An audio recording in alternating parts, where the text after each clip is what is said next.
travel is not something that you give up. It is actually not a want, it is a need for most people. The question is, how much are they able to do?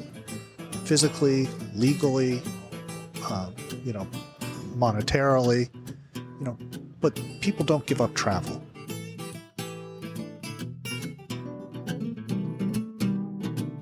Hello, everyone, and welcome to a special event spotlight of travel trends. This is your host, Dan Christian, and today we're going to be looking at the Educational Travel Consortium conference that was hosted in Mobile, Alabama this year in 2025. I had the privilege to attend and give a keynote on AI, which you can find on our YouTube channel at Travel Trends Podcast. But today's focus is on the event itself, how it came to be, and the incredible people that come together every year for this remarkable conference that I knew very little about before. I had heard about ETC, as it's often referred to, and you're going to hear today from the founder, Mara, who kindly invited me to participate in this year's event, along with a number of my amazing colleagues that participate in this event every year. Ian Kynor is one great example, and it's someone that I worked really closely with at the Travel Corporation when I was running Kentucky USA. He was an absolute all-star on that team, and he's gone on to lead National Geographic Lindblad Expeditions, and he's actually part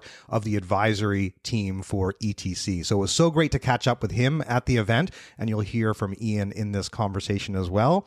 You'll hear from Susan Black, who runs Wowzitude, which is a fascinating company. I've known Susan for many years. She's been an industry executive. She has so much to offer. She was also doing a session on AI, as you'll hear, but she was another key reason that I went to this event this year. You're also going to hear from academics, industry leaders from across the U.S. with a number of different universities and colleges that come together for this event. So to give you some context about how ETC came together, it all really leads back to one extraordinary individual, and that is the founder, Mara. And Mara created this really unique organization way back in '86. She held the very first conference in Washington all those years ago, and her focus was really about bringing together the non-profit travel planners so that they could network, collaborate, and share best practices. And she started in the museum space, interestingly enough, but it quickly expanded. And now this group that comes together, there's about 300 individuals that come together for this annual conference, and they control billions in travel spend, which is why you have some of the biggest suppliers there as well in what's known as affinity travel. And so today you're going to hear from some of those colleges and those organizations. You're also going to hear from Alan Merschen, who came in as one of the extraordinary keynote speakers. He's a big figure in the travel industry. I have a great admiration for Alan.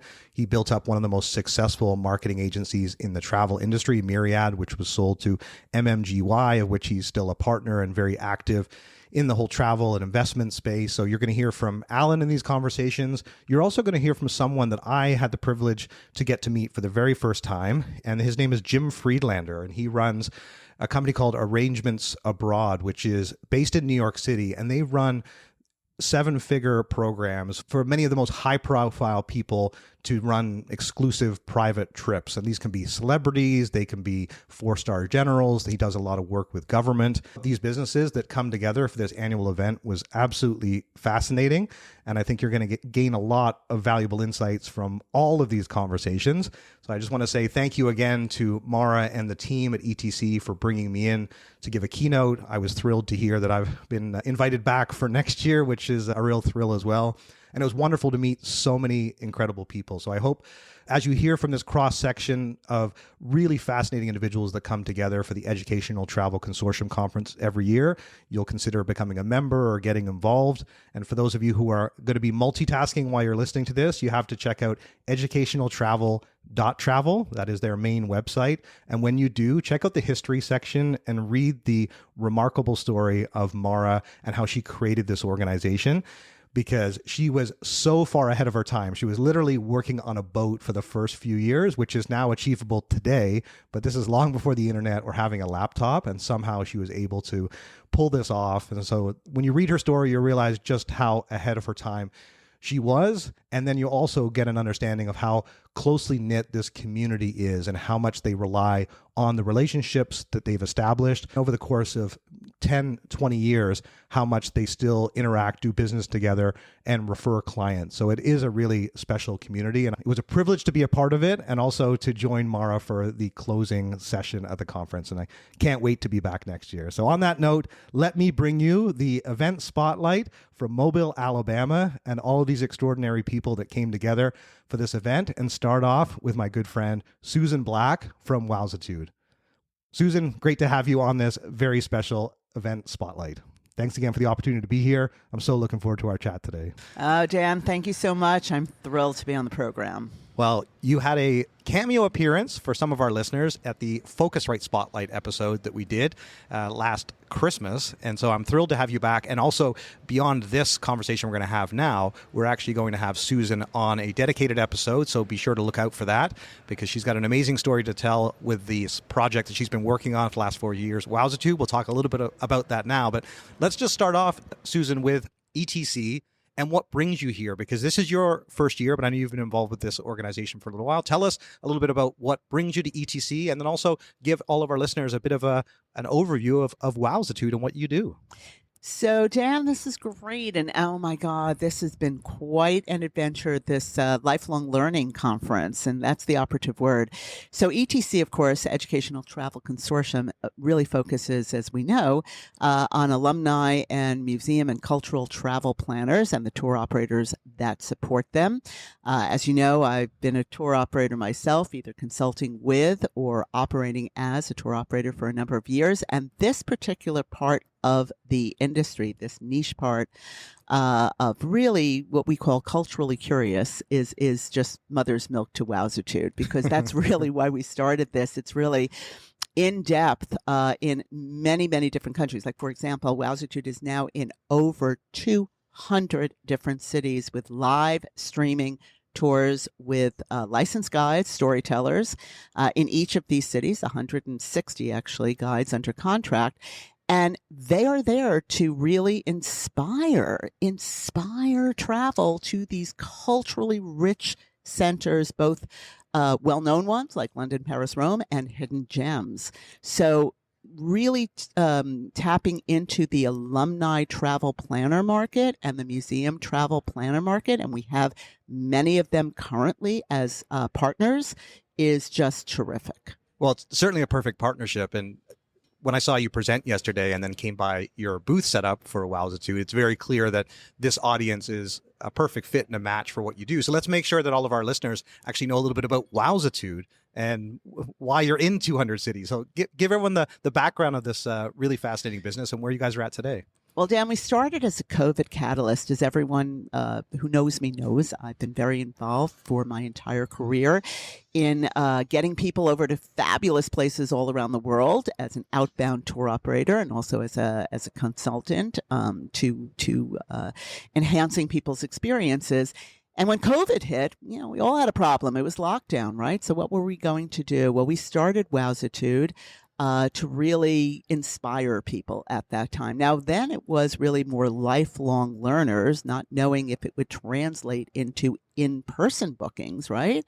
But when we did a pilot for a year with Untours, which is the world's first B corporation, and they actually, Richard Edwards, who's the CMO there, who I know for many years, inspired me and said, I think that this will inspire our 60,000 group to really explore some new places, but let's do a pilot and let's figure it out.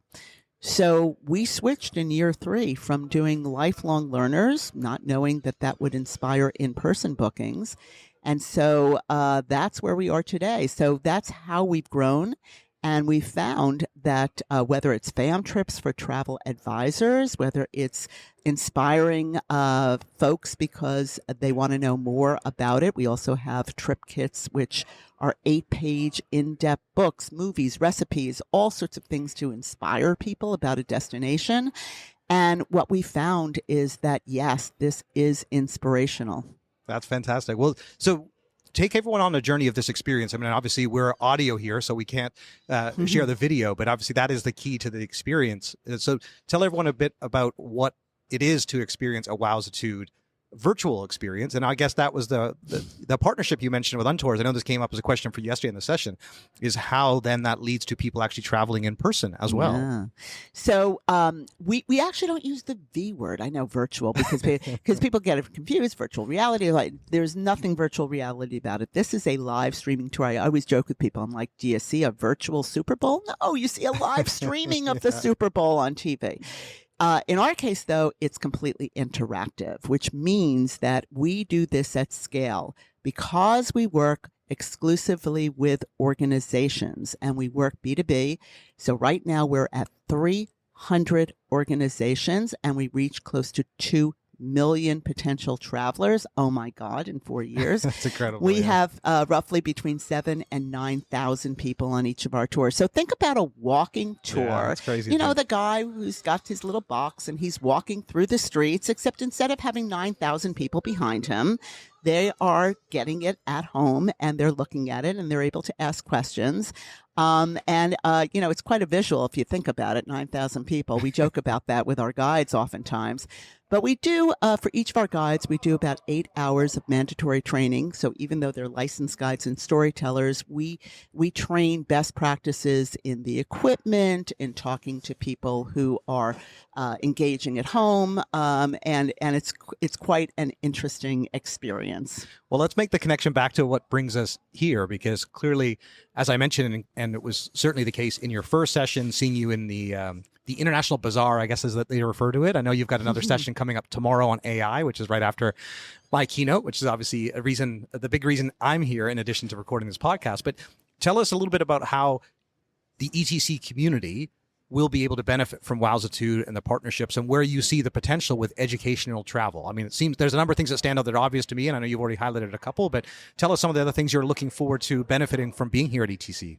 Well, you know, it's really interesting, and I'm glad you brought up the session yesterday because when Mara, who is the CEO and organizer of this, asked me to speak at that session, we live in a very uncertain times, I think is a good way to put it. There's a lot of stuff going on in the world. And for these alumni, museum, and cultural travel planners who are planning 3 years in advance, and they have a very discerning group, right? So they want cultural experiences, but sometimes that may take them to places that are unfamiliar. In some cases, there may be media reports about it. You never know what's going to happen, particularly in the 3 years, even with a quote unquote safe place. But there's things that happen, fires and ash clouds and all sorts of things. Again, as tour operators, of course, we've always handled that. But a lot of the questions are, especially when you're dealing with affluent travelers who are alumni and they're over the age of 50 or 55, there's the safety issue, there's the comfort issue, there's the group issue. What live stream tours do is it gives the authenticity. It often calms uncertain nerves because they can see if they've heard or read that there's a protest, for example, in Mexico City. They're walking right through it and there's the protest behind. It's perfectly safe and there's everybody having coffee and enjoying themselves. So, you know, sometimes what we read in the media or what we hear, certainly when we have groups going out, is a challenge for planners. And so when you see it with your own eyes, it's not a B-roll, it's not a website, it's not marketing, it's the real thing with a real guide that you can ask questions because it's completely interactive. It gives peace of mind. One of your colleagues who's here as well, Karen, who works with you on Wowzitude, tell us a little bit about the team that you have, not only you've brought together for this event, but some of your plans to expand Wowzitude, because clearly you're going from strength to strength. Well, thanks. Yeah, we've grown really quickly. So Karen Brown has joined our team. Actually, she and I worked together 20 years ago. She was chief marketing officer over at Liberty Travel GoGo, where I was as well. You know, she was there during the Flight Center years as well. So she has a tremendous background. One of our other founders is Cecilia Dahl, who for many years was over at Colette Vacations, and then she started Smart Destinations, which of course was sold to Go City. So all of our principals and our amazing advisory board has years and years of experience in travel, knows how to put together these great programs. And to your point, Dan, we have expanded out. We're actually, it's a lot of word of mouth. And if you haven't heard about Wowzitude, now you have. But we are getting a lot of traditional tour operators now, especially after the Untours pilot. And Richard and I were both in Istanbul at the Society of American Travel Writers. Speaking there, we got a lot of buzz there. And since that time, and since we've made really the focus and the switch to travel to promote and inspire and give peace of mind to travelers, we're firmly back in the industry. We started off with, again, lifelong learners, especially during COVID, who were not necessarily planning travel. And of course, like many startups, our startup has now evolved into those who are planning travel. No, that's great. I think one of the things that stood out to me too was specifically their background on tour operators. Obviously, I know Richard as well. We crossed over at G Adventures, and I highly respect and admire him as a marketer, and I like what he's doing at Untour. So it was a great partnership, certainly between the two of you, both as leaders in this industry and two strong brands. But the other thing I would highlight too, to your point about tour operators, is that there is a massive growing market for group tours. Obviously, you know that. Some of our listeners certainly know that from my background. And when I was just at ITB, that we're highlighting that group tours are outpacing independent travel. And the one category for sure that you're very aware of is solo female traveler. Yes. And the part that really stood out to me about that, and it was interesting because you also organized a guy named Michael Clinton that came in today, who is an author of a book called Roar. And he gave an outstanding keynote this morning. And I think it's going to be the best keynote of the conference. No disrespect to Al or what I'm going to do tomorrow, but it was a really special keynote. And one of the things he highlighted was this whole concept of longevity. And he was talking about women 50 plus and how they basically rule the travel world. Yeah, well, I'm in that category too, so all good. Yeah. Yes, So, it was quite eye-opening. The focus is really on the concentration of wealth, quite frankly, and the discretionary time. And as we know, where women go, men will follow if it is they're making the choices. But nowadays, a lot of women want to go either solo or want to go with women groups. As a matter of fact, I just got back from 4 women in Mexico City, and we all left our husbands at home, all good, and we had a fabulous time. And we're seeing a lot of these mix and match, whether it's solo travel, whether it's women traveling with other groups of women, and then at times couples travel. So it's not just one trip a year. I mean, that is, those days are gone, and we want to experience things with people we're close with, or on our own, and meet new friends in a group setting. So absolutely, these small group tours are hot. And again, people want to know what to expect, and especially for hidden gem areas. We also talk a lot about over-tourism, and we don't want to go to the same places over and over again. Yep. But we may not know about Ljubljana, Slovenia, and we may not know about Tbilisi in Georgia. And these are fantastic places. And when you go and you get inspired by it, you get a taste of it. Our tours are 1 hour long, right? Interactive. You can find out more, and you can discover more. And also in the industry for travel advisors, there's a lot of changeover, and there is no way that advisors can know 200 different cities or destinations. So think of this as the ultimate fam trip. Yeah, it's interesting you mentioned those examples, because certainly as there's more of a concern about over-tourism and some of these destinations that people are more familiar with, like Venice is a good example. Doesn't matter, seems to be how much restriction or additional cost they add, people are still going to Venice. But the reality is the experiences you can have in a place like Slovenia, Albania, Colombia, some of these destinations that have perception challenges. Yeah. There's great value to be had. There is, far less crowds, and so but the one challenge people always have, and obviously this is something is that when they're trying to commit to taking a week holiday, it's not just the cost, it's the value of their time. So if they get a chance to sample it, and this is where I cannot believe how many companies moved away from what I thought was a really exciting opportunity. Airbnb with virtual experiences, and I say you don't use the V word, but we were working with Airbnb during the pandemic, with Kentucky and some of the travel corporation brands, and also with Amazon had a brief kind of and I thought there was so much more potential. So I'm excited for you, because for whatever reason they've decided to focus on other priorities, and I think there's a massive untapped opportunity that clears the landscape for you. Well, funnily funnily enough, they've discovered it in Asia. There was an article in November's Focus Wire that $3 billion in in-person tours for Trip.com and Alibaba was being generated by live streaming tours. Oh my goodness, look it up, November. And I just kind of sat back and said, and here we go. We were a COVID catalyst, as I mentioned, and we've been seeing this potential. And now we've been in discussions with a number of travel companies, which of course is why I'm here, back to your original question, at ETC. And on our board, as a matter of fact, we have the travel planner for Virginia Tech. We work with their group. We work with the Museum of Jewish Heritage. We work with a number of cultural organizations. Some are here, some are new, some are starting with us, in addition to traditional tour operators and traditional travel sellers. The other thing I wanted to ask you too, Susan, since we're both here for the first time, a number of things have stood out to me that are already highlights of being here.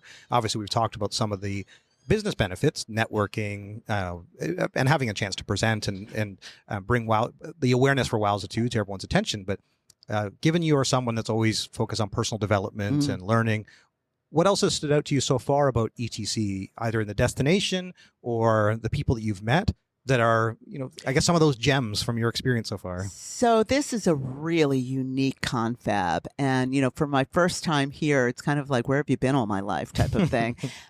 First of all, the people who get up and speak, it's like, this is my 27th year, Yeah, I heard that a few and I'm times like, oh yesterday. my God, and there are long-term sponsors, certainly a lot of destinations, particularly in Canada, Manitoba and Winnipeg and all sorts of ones, very incredible supporters of lifelong learning. And then, of course, there's the planners themselves and these specialist tour operators. They specialize in these groups. Who knew? Because I'm kind of like, I thought I knew every tour operator. I've been at almost every USTOA since it started with Bob Whitley. So these are some other specialists here. So I had an eye-opening time. And what I really like is the generosity of people. They are generous, truly generous in sharing their knowledge, what they found. There's a camaraderie here. It's big enough to, make a difference, and small enough to really network and get to know everybody and get to know their stories. There's something great about sitting with, the Yale travel planner, and then now you're talking to, the Stanford travel planner, and then, maybe a university or a college you may not be as familiar with.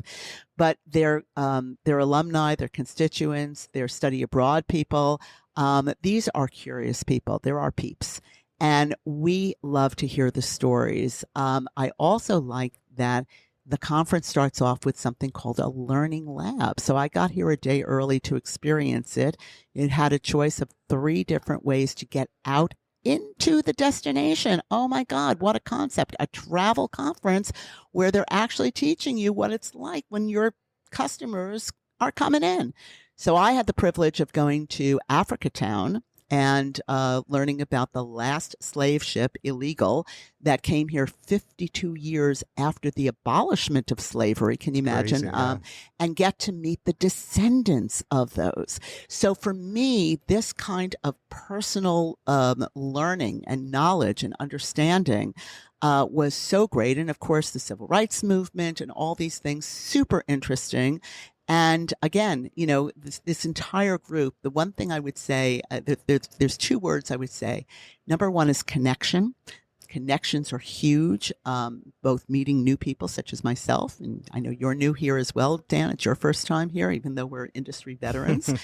and also a sense of camaraderie. People really, really are generous and want to get to know what you do, what they do. It's a really affable group of folks. Yeah, no, that's absolutely spot on from my experience so far, Susan. I think that you called out the intellectual curiosity. I mean, many people, either academics or work for academic institutions. But the one thing that really stood out to me coming here and then now meeting the people is these, 300 plus people are responsible for billions of dollars of travel spend. And it is a very tight-knit community. And from a number of conversations I had last night, these are people that have been involved for 15 plus years. A lady I was speaking to has been 16 years. And she was saying the number of continued outreach she gets from people because she's connected to the community, that it's a friend of a friend of a friend that knows that she's part of ETC. And so many people have built their careers or their businesses on the back of this really special conference and community. So, and we've heard so much gratitude since we're here. In every speech where people are there, it's just this incredible group of people. They have the same challenges, they have the same concerns, they have the same celebration, and they learn from one another because it is a very unique group of people.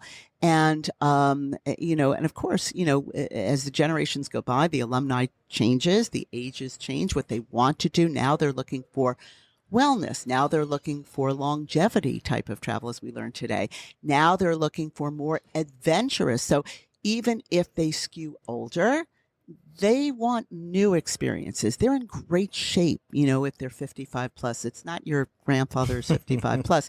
So the product itself is now getting a fresh look, and everyone's learning from one another what this market is looking for. Yeah, no, it's exciting. I'm thrilled that we're here together, and thank you so much for the opportunity to be invited to get to know Mara, to do the keynote, and obviously all these things that come about from connection and community, which we have, and then here we are together again, which is wonderful. Well, Dan, the connection with you has always been great. I'll just give a little shout out for those of you who know, I always use Dan as my North Star when it comes to digital marketing. It's like, what would Dan do?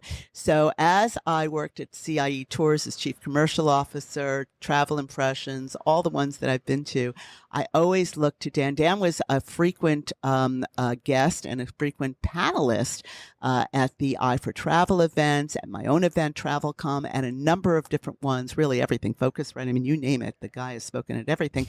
And I used to track you religiously to try to say, well, let's see, if he's doing that, then he must know something. So you have always been an early adopter. I know you've got the keynote coming up about AI, and I follow you with a more tactical type of approach, but you have always seen the opportunities, and now is no exception. Thank you so much, Susan. I adore you as well, and I think the fact that tomorrow we get to deliver the 1-2 punch, myself on the stage and then you doing the workshop right afterwards on AI will be a dynamic combination. So hopefully we can continue to, let's keep that up. That's be our commitment to each other. So Dan and Susan show. I like it. Exactly. You need to come back and co-host some episodes. I think that would be great as well. Awesome. But no, thank you, Susan. I want to make sure all our listeners know how to connect with you and find out more information about Wowzitude.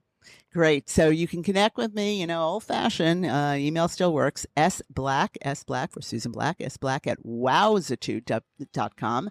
WOWZITUDE, Wowzitude. It's a combination of wow and gratitude. And if you ask me why, I'll let you know at some other point. But it's sblack at wowzitude.com. Of course, our website is wowzitude.com. And at any given time on every social media, a little too much maybe, but certainly our LinkedIn and all sorts of places. So I would love to connect with you in all ways. Definitely follow Susan on LinkedIn. She's often posting because she's traveling, she's speaking. She has a lot of great updates to share. So I definitely encourage you to check her out there, and obviously reach out for various business opportunities. But yeah, she's a terrific person. I'm proud to call you a friend. And obviously you're a highly esteemed, respected colleague. And it's great to be able to have this time together again, Susan. So thank you so much for joining us on Travel Trends. Thank you, Dan. And by the way, anybody who's listening to your program or knows people, please come join us complimentary for any tour that you'd like to. We do 3 or 4. Oh, please. We do 3 or 4 live streams a week. All over the world. We're happy to do it, whether it's a destination, tour operator, hospitality, airline, it doesn't matter. We would love to have you as the guest of Travel Trends, as a thank you to being on your program, and we would love to host you. That's a surprising development. This was not pre-planned. This is I just wanted to catch up with Susan while we were here, but tell our listeners how they might be able to realize there's our promo code, or do they need to email you? How does that happen? All you have to do is drop me an email, just mention Dan's name or Travel Trends, just that you heard me on the program, and we'll set you up for actually a series of tours. We really want to get the word out, and we want you to really experience it for yourself. It's all live. That's incredible. Thank you, Susan. That's wonderful. So definitely take advantage of that opportunity. I know several people that would love that, so I'm gonna email a few people already after we finish this interview. But yeah, for everyone listening to this, don't miss that opportunity, because I think you'll see the technology. You'll just, for all of us, everyone listening to this, I mean, this is the world's largest B2B podcast now, and I think that for each of you to be able to experience this for yourself, it will remind us all why we do what we do and why we love this industry and love travel. So no, thank you again, Susan. That's a great opportunity. And I look forward to seeing you tomorrow and keeping in touch. Can't wait. Thank you so much, Dan. I now have the distinct pleasure of sitting down with a bigwig in the travel industry. And I said this to him last night, and a number of people commented the same. But Alan Elliott Merschen is a captain of industry, and he is one of the most well-respected and revered figures within the travel industry. And as we get into his background and what he's working on, everyone will understand why. The cool thing for me is that I've had a chance to know Alan for the last decade. His company, Myriad Marketing, did a lot of work with the Travel Corporation. So I got a chance to know him. I spent a lot of time in LA, which is where he was based. And so it's a real pleasure and a privilege to finally have you on the Travel Trends podcast, Alan. So thanks for joining us. Thank you. It's quite an honor, and I should hire you as my publicist. I think you've got enough people backing you and supporting you, but I'm certainly keen to be one of them, because I think, as our listeners will quickly understand, the number of things that you have on the go at the moment. I mean, you divide your time between Cape Town and LA. You've got, philanthropic initiatives and nonprofits you're involved in. And one of the, when we saw each other last was in Panama. You gave, and I'm not saying this because you're sitting in front of me, I said it last night in front of other people as you were there, the best presentation at the ATTA conference by far. And Susan said the same. It was just like, and I know you're speaking here tomorrow, but let's give everyone a little bit of background from your point of view. So why don't you start, if you wouldn't mind? Let's go way back for a minute, because I know you've been coming to this event for like 20 years. But tell everyone how you got into tourism in the first place, Alan. I thought we were going to start way back. Yeah. I was born at a very early age. But my background, ironically, was first education. So I'm a recovering academician. I moved from my home in Missouri to California to teach at Mount St. Mary's University. I was on the faculty there and a couple other schools for a while, and loved academia, but it just didn't pay as much as I wanted it to for business. And so I started doing some consulting on the side, and slowly that turned into a business. And one of the clients happened to be the outback of Australia. I didn't know what a tourist board was. I didn't know where the Outback was, but I ended up doing a brochure and then becoming their ad agency. So I slowly moonwalked out of teaching and onto the business, and grew the business of Myriad, where we worked with companies like Travel Corporation, airlines, cruise lines, and a lot of international governments. So over the years, we worked with about 35 international governments, either representing them, PR, social, advertising, et cetera, et cetera. Well, it's interesting to make that connection to the fact that we're here for ETC, Educational Travel Consortium, and a lot of the groups here are academics or connected to academia, and they're running alumni programs. So this, for you, has to feel like coming home each time that you come to this event.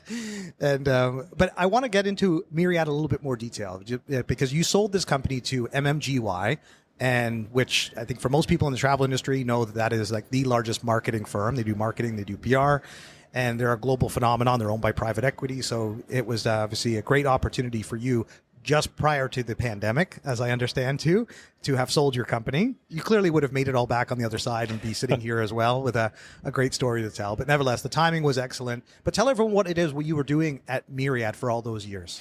So a lot of stuff we were doing was traditional advertising, creative, PR, social, all that stuff. The niche that we really carved out was representing international tourist boards in the United States. So as diverse from Qatar to the Australian Outback to Nicaragua to Rwanda, instead of them having an office in the U.S., we became their office. Did all their sales, marketing, social, PR, et cetera, et cetera. So a little bit of everything. And we had a great time. We had offices, about 60, 70 people between LA and New York, and had a great time and got to represent some incredible destinations around the world. And as you said, I knew the folks from MMGY and was able to do a deal with the private equity company behind them. Yeah, no, it's a great story and obviously a fantastic result for you. But I guess the thing that stood out to me in our conversations and knowing you as I have is that you never stop. So like the idea that your company was acquired, like you've just been on to one thing after another. And the one thing I wanted to bring up specifically is the Sigmund project, which Sigmund, as I came to understand from our conversations, was your dad's name. Correct. And there's a connection here between you and I, and it's obviously, I started this podcast because my dad was diagnosed with cancer and he sadly passed away. That's why I left the Travel Corporation when I did. I took care of him for 6 months, and I'm so glad that I did, and I'll never look back and regret that decision. And especially now that everything has worked out as well as it has with the podcast, and there seems to be some connection to me with my dad, that I was there for him, and all of a sudden now this is, really taken off. So most of our listeners know that story, but I really would appreciate if you wouldn't mind sharing your story, if you don't mind, because clearly there's a strong personal connection. Your dad died at a much earlier age. Yes. Yeah. So tell us a little bit about your dad and why you decided to name this new venture and initiative after him. So my dad died at 40, and I was 8 years old. Wow. And so I look back and was lucky enough in business and things like that to have somewhat of a quote unquote legacy, at least in my mind. And I think he was kind of robbed of having a legacy.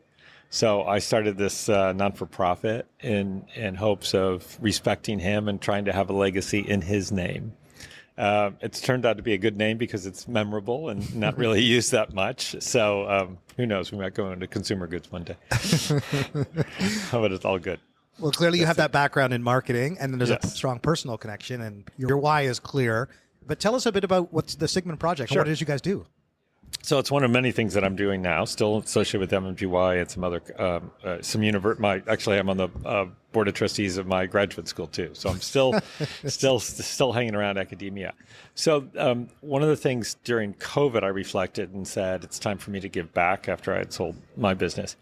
How can I do it? And in my career, there was a lot of times where people would come up and say, hey, I've got this business idea. What do you think I should do? Maybe I need money. And the majority of times they needed a collaborator.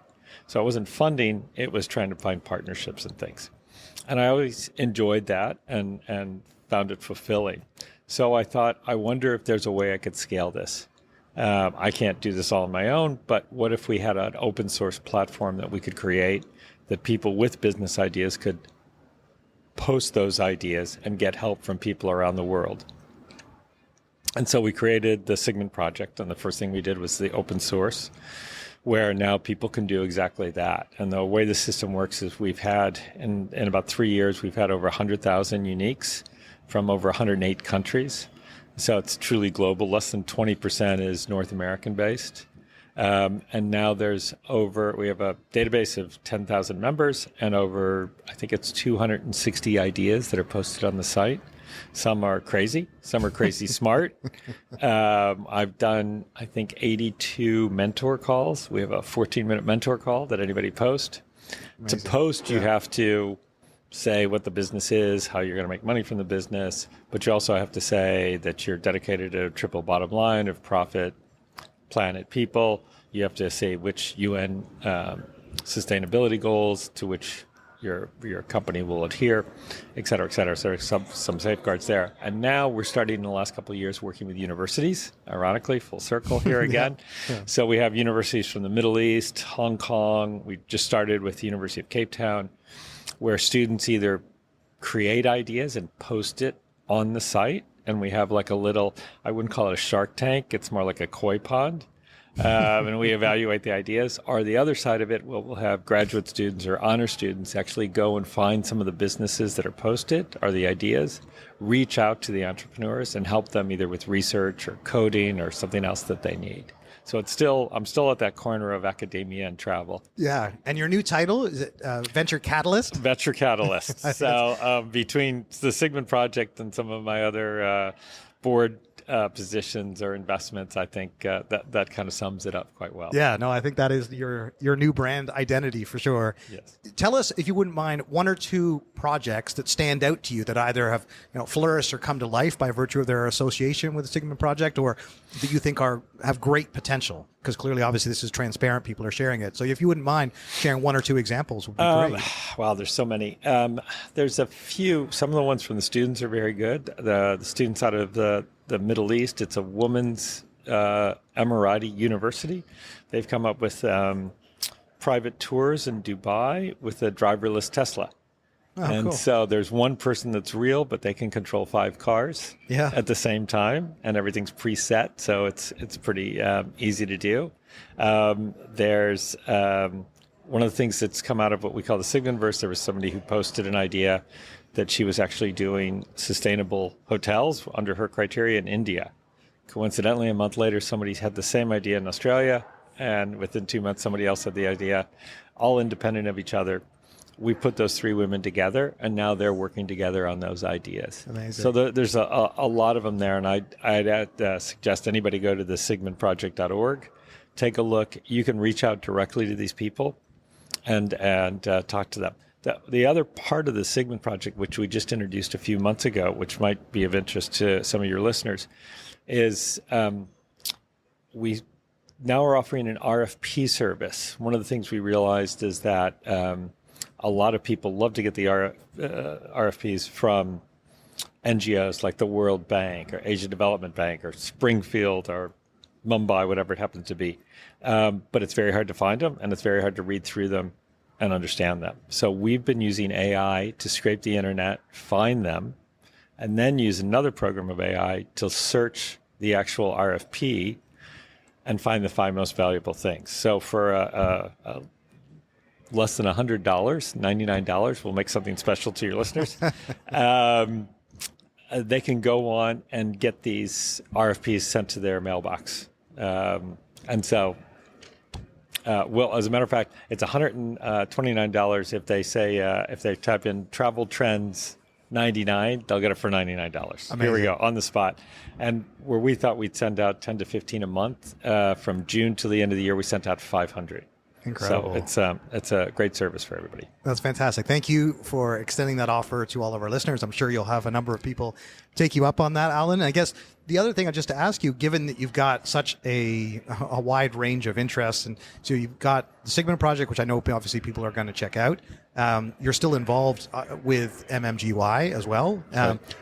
You mentioned about some of your academic work. What are some of the other things that you're working on that are worth our listeners being aware of? And then I want to bring us back to ETC and what brings us together for this event. Sure. So, I mean, a diverse portfolio, if you will, as you mentioned, MMGY, Sigmund, Webster University, my alma mater. I'm involved with the ATTA, the Adventure Travel and Trade Association, as a special advisor to their board. I'm partners in a magazine, a digital magazine out of Australia called Get Lost. Oh, cool. Yeah. So you can go to getlostmagazine.com and get some fun ideas. A little sideball is something called Eat to Explore, which are food preparation kits, where every month you get a different kit with sauces and spices and recipes, but information about destinations. So 1 month you might get the French box, the next month you might get the Ethiopian box, and so on and so forth. And that's Eat, number 2, Explore from that side. And then some other foundations, everything from, as I mentioned, some universities to something called Zip Zap, which is a social circus out of Cape Town, which trains over 3,000 kids from the townships every year and gives them confidence through circus training. Yeah, that's amazing. Well, you certainly represent the ethos of People, Planet, Profit. I think it's clear when you walk through a room, people gravitate to you, people know who you are, but you also just have this natural way about you. This happened when we were at ATTA. I'm just going to note to your credit, I was actually with Brennan Bliss, who runs Propelic, and he's been one of our big sponsors of our podcast since the very early days, and he's generated a lot of business leads off of the podcast, which has been great for us, great for him, great partnership. But I actually introduced you to Brennan. And not only did you engage him there, he was adamant, I'll fly and meet you. And like you, as I understand, he sent me a couple of messages to be like, thank you so much for introducing me to Alan. He's amazing. He's just like, and so despite all these things you have going on, I just wanted to highlight that to our listeners, that it was just like, you are a genuinely good person that cares, that means well, and that makes time for people. And that's much rarer than I think. You're very kind. Thank you. I mean, I was just at a high school reunion and somebody said, "Oh, you've done well," and I said, "A lot of luck," and they went, "No, I mean, you work hard," and there is the truth that the luck favors the prepared. But I will say this, and I do know, and we've all been lucky enough to travel, and I've been to the favela slums in South America. I've been to the little villages in Asia. I've been to the townships in Africa. And I do know a lot of people who are much smarter than me, who work much harder than me. but I got lucky maybe growing up white, speaking English in the Midwest and getting a reasonable education. So I started with a head start. And if we don't give back, then I think we've missed the whole plot. Yeah. And that's what we need to do. No, that's a great spirit, Alan. And I guess that's, to bring us then to where we are and finding ourselves here together. I mean, you give back in a number of ways. You're here back at ETC again. And as you mentioned to me before we started recording, you've been coming for 20 years. You come every few years. This year, you're giving a keynote. I'm following you tomorrow afternoon, which I just know what a great speaker you are. And I'm just thrilled to attend your session, and I know it will be amazing. But tell everyone what brings you back. I mean, obviously the speaking event is one thing, but are there meetings, opportunities outside of that, obviously connecting with the community that you're so close to? What else brings you to ETC? Well, I mean, I think that it's a great format. It's a great niche, if you will. It's certainly lets me talk to two worlds, which I'm very close to, both academia and travel. And the spirit of the people here is special. They know that they are not only getting people to travel, but they're getting people to become more educated, continuing their education, and keeping their minds open. And hopefully that has a strong impact on everybody down the road. And in today, we need that open mind more and more. Yeah. So the more these people can get other folks to travel and to places that are maybe not traditional tourist spots, the better off for all of those people, especially the people in the destination who can benefit from it. So it's great to see that and to see the education continue. For sure. And I mean, this is, as you know, my first time at an ETC conference, and I'm enjoying it immensely so far. And there's still so much more to come tomorrow. But I guess for you, having the vantage point of coming to this event a number of times, is there anything that stands out to you so far this year that is different, unique, special? Is there anything that's kind of evolved with the format? Just genuinely curious that, and even if it is, Alan, it's just like, it's exactly the way it needs to be and it's perfect. That's fine as well. But yeah, I'm just keen to know from your vantage point, if there's anything that stood out to you so far this year that's been a particular highlight. So I think one of the things I think that's interesting, and it goes for travel, but specifically for here, the openness of everyone to share the good and the bad and the ugly. So with the theory of all boats rise. So I think that's very important that you don't always see in other industries, that people will say, here's the problems we had with this tour. Here's the problems we had with these faculty members and what the expectation was. And they're all sharing and learning from each other. So there's a lot of that, and that camaraderie, that community spirit is really helpful. And I see that even more so as times get tougher and there's more pressure on universities than ever before, from making money to reimagining themselves. I think a lot of them had to go through this process of, were they an educational institution or a degree factory? And now that's changing. Yeah. And so they have to reevaluate their relationship with their alums. There's a lot of competition because everybody wants to have everybody as part of their community. Sure. Now you're trying to have a relationship where I might not have stepped on the campus for 30 years, but I still want that relationship, and I want you to feel like you're part of the community, and hopefully travel's a way to do it. Yeah. No, it's great. I mean, it's interesting to get your take on the trends within the alumni community, but just given that we have limited time together and there's so much I want to talk to you about, and obviously clearly we'll have more opportunities in the future, and we'll have you back for a special one-off episode as well. But what I was going to ask you, though, is as we sit here together in 2025 and we think about what's happening around the world geopolitically, but also just some of the consumer trends and consumer behavior. So you mentioned something that's quite interesting there about alumni and universities having to reconsider their value proposition. And I listen to Scott Galloway, Professor G. He's fantastic.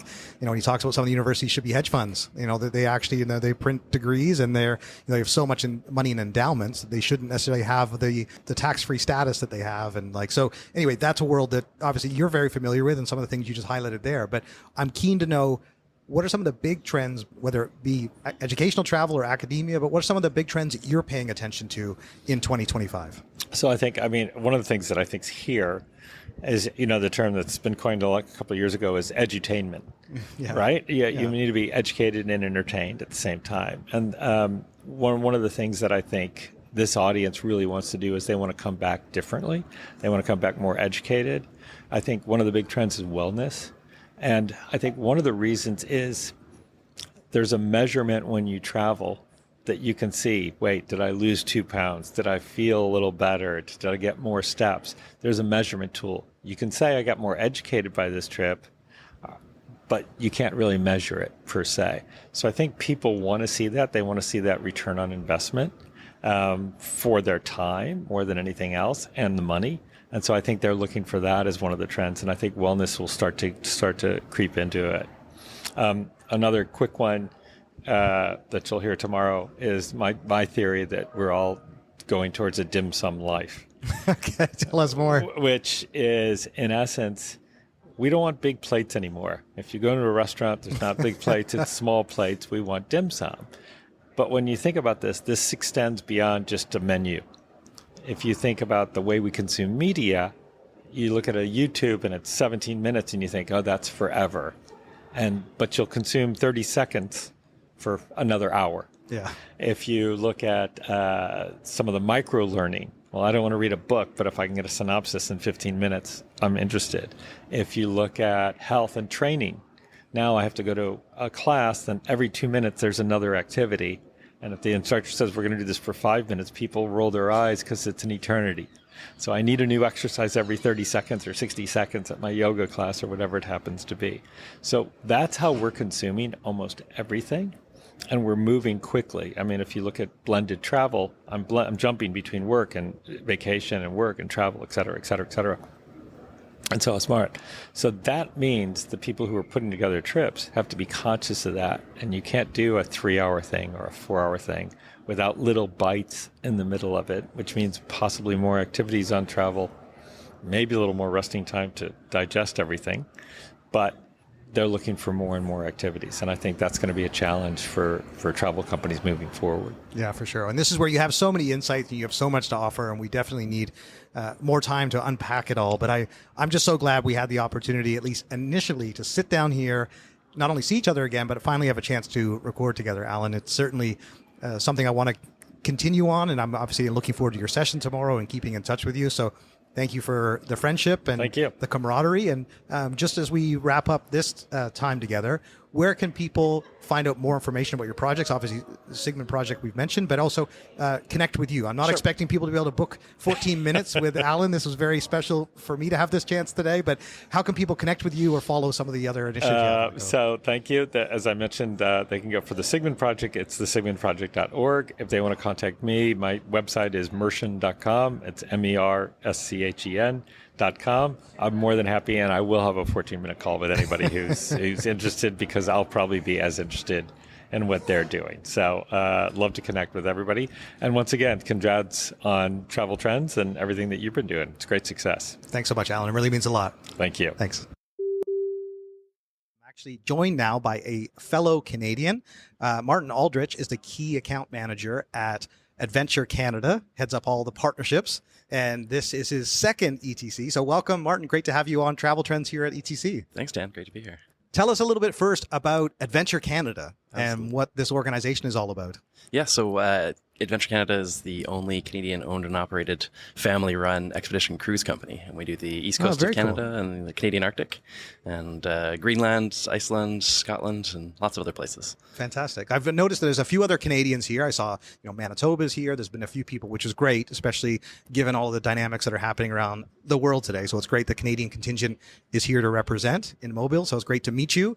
Tell everyone a little bit about your background, because we were catching up just before we sat down to record, and Martin was telling me he actually grew up in Halifax. He lives in BC. Adventure Canada is based in Mississauga. So he's got the full country cover. But yeah, tell us a little bit of how you got into tourism and specifically this role at Adventure Canada. Yeah, that's a great question. I joined Adventure Canada 10 years ago. I actually came on board the ship as a yoga instructor. So I was in a completely different industry, but I was traveling a ton, and I love travel. And I was trying to figure out a way to essentially bridge the gap between what I was doing and traveling, and found a home at Adventure Canada. I've been here, as I said, for 10 years. Started out with driving Zodiacs and doing yoga, and then came into sales, worked up into business development, and now I work with pretty much all of our groups on board. I still travel on a trip or two in the summer, and but yeah, get to go to a bunch of different conferences throughout the year and meet fabulous people networking, talking about travel and how travel can change people's lives. Oh, that's really cool. I mean, it's great when you actually come up in the industry and you understand it from being part of creating that experience for guests, and then obviously now being an opportunity to encourage more partners to experience a company and a brand like Adventure Canada. So ETC, you're obviously here for your second time, so clearly there was enough reason to come back. But tell us how you ended up getting involved with ETC. What is the connection between Adventure Canada? And I guess what are some of the benefits you see about coming to this event? Absolutely. I mean, the connections that you make at ETC are great. The people here are fantastic, knowledgeable, interesting, and I think that's why I'm coming back. We're recognizing that obviously the world is changing, but people still want to travel and people still want to learn when they're traveling, and they want an immersive experience. So that's what we offer. And I think that really is something that alumni groups, out of universities and across the world really are looking for is going to a place, learning as much as possible about the place, and getting to experience as much as possible. Now, had you already been working with ETC before attending last year, or was that sort of the first time you guys started to collaborate with this organization and all the alumni? Yeah, prior to the pandemic, Adventure Canada was part of ETC. It wasn't part of my realm at that time. Right. So really, it's a post-pandemic revitalization. Got it. That's so much. I mean, that's exactly how this podcast started, was, what traveler behavior looked like post-pandemic. So I think our listeners will certainly understand that. And I guess that's where, as we sit here in 2025, given some of the challenging dynamics that are occurring, obviously these types of partnerships are more important than ever, because alumni programs have essentially a captive audience of oftentimes high net worth people. They're well educated and they have a desire for foreign travel. As working in the travel industry, those are like the criteria we're looking for to market to someone is like, do they have an interest in foreign travel? Do they have time off? And do they have the money to be able to do it? Those kind of like the three essential criteria. And alumni programs have all of those in spades, I guess, right? So tell us about some of the partnerships that you've been able to realize, whether last year or coming into this year, and how meaningful, I guess, they've been to Adventure Canada. Yeah, for sure. Well, we've worked with a lot of different alumni groups from the UK, from the States, and from Canada as well. I think it's a really interesting group of people that come on board when they come together. There's a similar ethos in the group, and they want to learn. And so I think that coming to ETC especially, getting to network with different groups that are either working with alumni or are part of a travel program, planner program, it broadens the horizon of what we can offer and what we can do, and being able to customize for groups is really important for us. So we've seen a lot of different interest groups. So whether it's ornithology, and I'm seeing your Galapagos feet here, the blue-footed blue-footed boobies. Yeah, exactly. You can say that 3 times twice. Exactly. Blue-footed boobies from Galapagos. Yeah. As Martin called out, because I actually have, we're sitting across from each other. Of course, this is all audio, and my laptop has one of our most special trips ever. Last couple 2 years ago, we went to the Galapagos, nice. And it was a truly extraordinary experience for our family. But anyway, yeah. So, sorry, back to you. The other thing I wanted to ask you too, Martin, just in as you're talking about working with these different alumni groups, is the types of experiences that you offer. Since I'm not familiar about Adventure Canada, and certainly we'll get more up to speed. So tell everyone the website. I guess that's one thing for sure, so that people can follow along at home. But specifically, if you wouldn't mind outlining some of the types of experiences that you offer that could be of interest to our listeners. Yeah, for sure, Dan. So adventurecanada.com, ADVENTURE, adventure. That's the best place to check out all of the different trips that we offer. But yeah, we're a small ship expedition cruise company. So we are on a 79 passenger and a 144 passenger ship. So there's 2 different ships. They all run a series of trips throughout, starting in 2026, we'll be starting in Northern Europe, working from Scotland up to the Faroe Islands and Iceland over to Greenland. The big ticket item that we offer is the Canadian Arctic and the Northwest Passage. So we've been doing that since 2009, 40 years in the business, or almost 40 years in the business. starting with overland trips on Baffin Island. And the main focus of the company is to get people to remote places, to take an incredible team of experts with the passengers, and really just have an immersive experience. So getting to be on the land in remote communities and potentially in the Canadian Arctic or wherever we might be traveling, to get off onto the land, go for hikes, see beautiful vistas, but also, wildlife is a big focus for us as well. But the team of specialists really take it away, and they're the ones who really bring it home, and they're going to be there on the Zodiacs or on the ship doing different presentations, workshops, talking about all the different things that we're seeing, whether it's archaeology, the ornithology, the marine biology, the history, the culture. It's all really important, and we want to make sure that everybody's needs of what they want to learn about is taken care of. That's interesting. I mean, again, not being familiar with the company, that's why I wanted to get a bit more detail about the two ships and then also the destinations you cover, because I figured for sure by virtue of the branding that it was Canada, but I didn't realize that you also extend to Europe, and obviously ships can go anywhere. Mm-hmm. How much of the business is Canadian specific? And what I mean by that is not Canadian travelers, but Canadian travel experiences versus international. For sure. Well, the company started going to Scotland in 1995, so almost 30 years now in Scotland, and that's because the heritage of the family that runs the company is Scottish.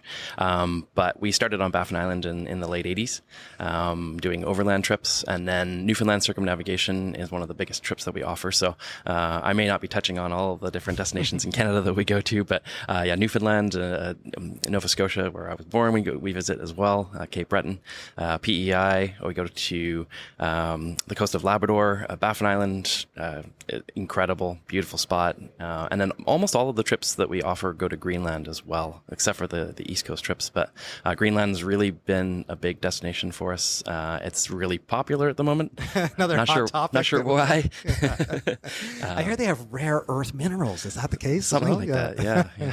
I guess people really want to see those, Yes. up close for themselves.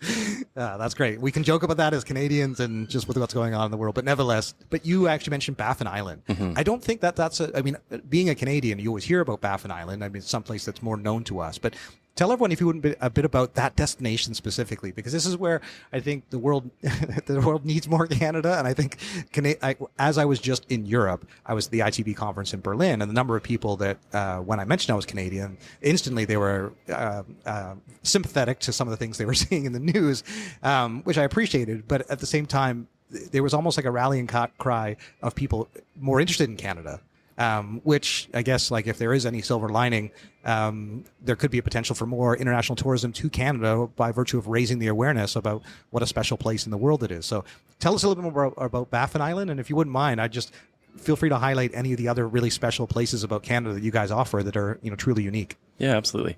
Well, Baffin Island, I think it's the largest island in the Canadian Arctic, so it's not the size of Greenland, but it's very large. The East Coast has massive fjord systems and lots of high peaks. There are communities all throughout. The southern communities are a little more renowned for their Inuit art, and then the communities in the north are typically larger, so Pond Inlet is one of them, Arctic Bay would be another. There is a decent amount of mining that I know of that goes on in the northern part of Baffin Island. But for us as a travel company, we're going there to visit communities, looking for wildlife. So one of my favorite places that we've been to is one of the fjords in the northern part near Pond Inlet. And it's full of these incredible mountains, and they go right from the water straight up and out, sometimes 5,000 feet up. And there's narwhal, beluga whales, Arctic char, lots of different seal species, and there are you're there essentially on your own with just the ship and the other passengers. But there's very little infrastructure. You have no cell service, so you're able to really just disconnect. And I think that's probably one of the main things that I like about our trips is getting off to these really remote places and completely disconnecting. But yeah, a little further south is the coast of Labrador, and they kind of continue in a similar diagonal line. And the Torngat Mountains of Labrador are really, really not known about enough. I don't think they're a very similar kind of landscape as Baffin Island or the east coast of Baffin Island. High peaks in these fjords. No people, or very few people live in the Torngat Mountains. Or sorry, no people live in the Torngat Mountains, and very few people live on Baffin Island. But the Torngat Mountains are spectacular. These beautiful fjords. Very similar wildlife, except for we have black bears as well as polar bears in this area. So that's, of course, something I've not talked about, but Baffin Island has lots of polar bears. 2/3 of the world's polar bears, in fact, live in the Arctic in Canada. So. That's really cool. Now, I know we've mentioned the website, but I want to make sure that people can connect with you or learn more about Adventure Canada. So leave us, if you wouldn't mind, Martin, with some ways to connect with you, learn more about the business, and if you have any kind of final advice for organizations here that might be considering coming to ETC next year by virtue of listening to this podcast and someone, I guess, like myself that didn't have a full understanding of ETC, and here's someone that's had 2 years of experience and presumably planning to come next year. So how can they contact you, and what are your thoughts on recommendations for others to join us next year? Yeah, for sure. I'm on LinkedIn, so Martin Aldrich is a good way to find me. You can email me, partner, PARTNER at adventurecanada.com, or go to the website, adventurecanada.com. I think the depth of knowledge of the people who attend here is really amazing. And you can go to conferences and meet a lot of people and not really make a true connection, but I feel like the connections here that I'm making are deep, or deeper than just surface level interaction. And there's a real want and desire to find reputable companies that are doing good things that they can know and trust and bring their travelers on their trips with. No, that's awesome. Well, it's a real pleasure to meet you here, Martin. I'm glad that we had this chance to sit down, and I certainly wish you and the team every success in the year ahead, and look forward to crossing paths in Canada at some point. Sounds good, Dan. Thanks a lot. I now have the pleasure to speak to another fellow Canadian. This is so awesome for me because I didn't expect there to be so many incredible Canadians down here. There's a lot of people from around the world here at the ETC conference, obviously a lot of fantastic Americans, but I have the privilege now of introducing you to Sarah Robinson, who is the Business Development Manager at Tourism Winnipeg. And I just discovered that Sarah highlighted to me that the ETC conference was in Winnipeg last year. That's correct. How cool is that? So, I know. welcome, Sarah. Great to have you on Travel Trends. Thank you. It's great to be here. So tell us a little bit about your background in tourism and how you got into this industry, if you wouldn't mind starting off there. Sure. Yeah. I mean, it's funny because I never would have imagined working in tourism. And I think when you come from a city Winnipeg, 850,000 people, we're a fairly small city, but the capital of the province of Manitoba. And I grew up thinking, tourism wasn't a huge thing in Winnipeg at the time when I was growing up. And so I wouldn't have imagined getting into it. But I ended up moving to Madrid for about 10 years. Oh, wow. Good for you. Yeah. And it was obviously an incredible experience. If you've ever been there, it's you learn Spanish? Fabulous. I hablo español. Sí. Nicely done. Not just keep it qua French. That's three languages. Yeah, my Spanish is way better than my French, so let's not go there. But yeah, and so I moved there, and partially from someone that I met, and so we ended up starting a tourism business, essentially, which is really interesting. Cool. That ended up being directly linked to the official tourism office of Madrid. And so we were an independent business that we created on our own, but we had those ties to the official tourism office because they thought it was a great project. So they kind of gave us their institutional support. So that was my first introduction to tourism. So it was more based on students. So essentially international students or Erasmus students that would come to Madrid. And so we would be kind of their overall hosts in the city of Madrid, planning cultural activities, cooking workshops, flamenco workshops, and then traveling all across Europe and all across Spain. So that's how I got into it. And so when, ended up moving back to Winnipeg, there was this opening at Tourism Winnipeg. And I said, well, I've kind of done that before. And so I applied and got the job. That's fantastic. Mm-hmm. That's great. You've got that entrepreneurial experience. Mm-hmm. And then now obviously being part of a government organization, because I'm sure there's a lot you bring to your role that is that pioneering entrepreneurial spirit to make things happen and get things done. And so it's always interesting to have both perspectives. But tell us a little bit about Tourism Winnipeg. About the organization and what it is you guys do. Obviously, you promote Winnipeg as a destination. Obviously, that's a big part of it. But yeah, tell us a little bit more about Tourism Winnipeg. Yeah, of course. So obviously, yeah, we're the destination marketing organization of Winnipeg. We're actually really unique in the sense that we're a branch of Economic Development Winnipeg. So we our branch specifically is focused on generating visitors, right? And building the visitor economy to Winnipeg. So that's done in various ways. So my target market is essentially travel trade, right? So those are the tour operators, the travel agents. I'm trying to get them to package travel to Winnipeg.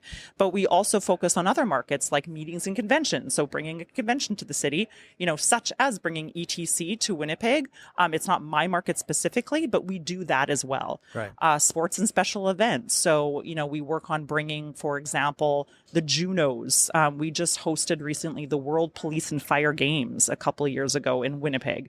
So things like that we focus. So it's essentially kind of improving or, bringing money to the visitor economy. That's our goal overall. So we're a small branch of Economic Development Winnipeg. Got it. And you have some colleagues here as well, as Manitoba is here. Yes, Travel Manitoba. Yeah, Travel Manitoba is here. Tell us a little bit how you, and one other colleague I should actually highlight too is John Gunter from Frontiers North. And so you have tour operators, you've got provincial, and then obviously city focus. How do you guys work together? And because one of the things that came up this morning is that one of your colleagues highlighted all the representatives here from Manitoba and Winnipeg and John as well, because clearly that is the whole ecosystem of travel. Absolutely. And so, yeah, how do you guys work together and complement each other? Yeah, so that's really important. And I think also we have been told before, and I don't know if it's a Canadian thing, that we work really, really close together and really it's a collaboration. So we even go on sales missions together where we each have our individual, quote unquote, product to sell, tourism product to sell, whether it's a hotel or an attraction. But when we all go on a sales mission together, our one goal is to sell Winnipeg or to sell Manitoba. And we work together as a joint team to do that. And then secondary is promoting or selling your individual property or attraction. So that's really, really important. Got it. So obviously Travel Manitoba, they are a government organization. I work closely with them because they promote the entire province. Special focus on Churchill, Manitoba. That's, one of the main draws to come to Manitoba.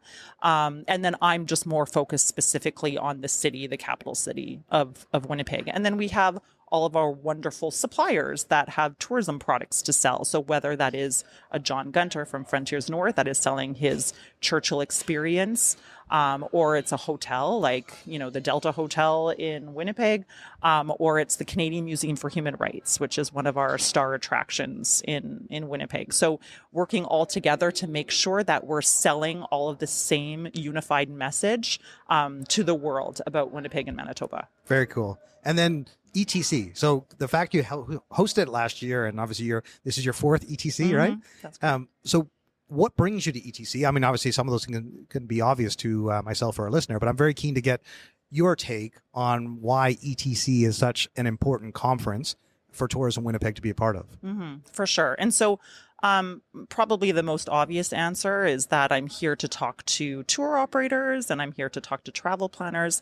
But in addition to that, I'm here to assess, the current travel trends. I need to know what's going on, what the demands are out there for package travel, what, the sentiments are for travel. So just in general, I need to get a gauge on what is happening at the moment.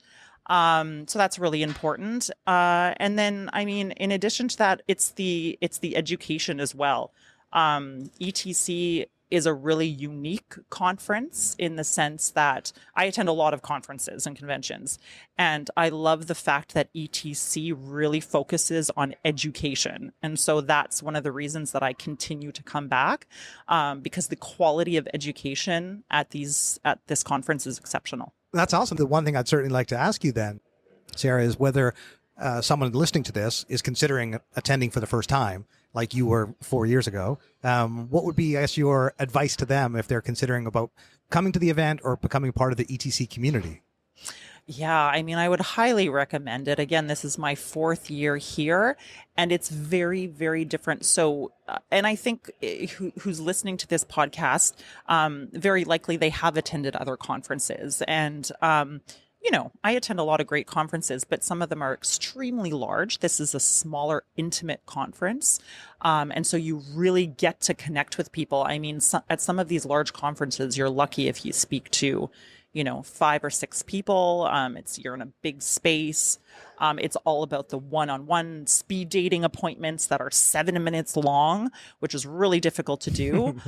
Here at ETC, we have those appointments. They're 15 minutes long, but it's not really, the focus is not about that. Like, it's really about networking. It's about learning. It's about meeting people that have commonalities and common interests. And, one thing I really like to focus on is, I want to mention the word, like, a high value traveler.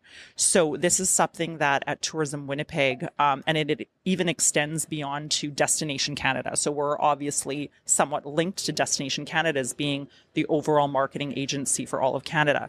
And their whole strategy in tourism is focusing on the high value traveler.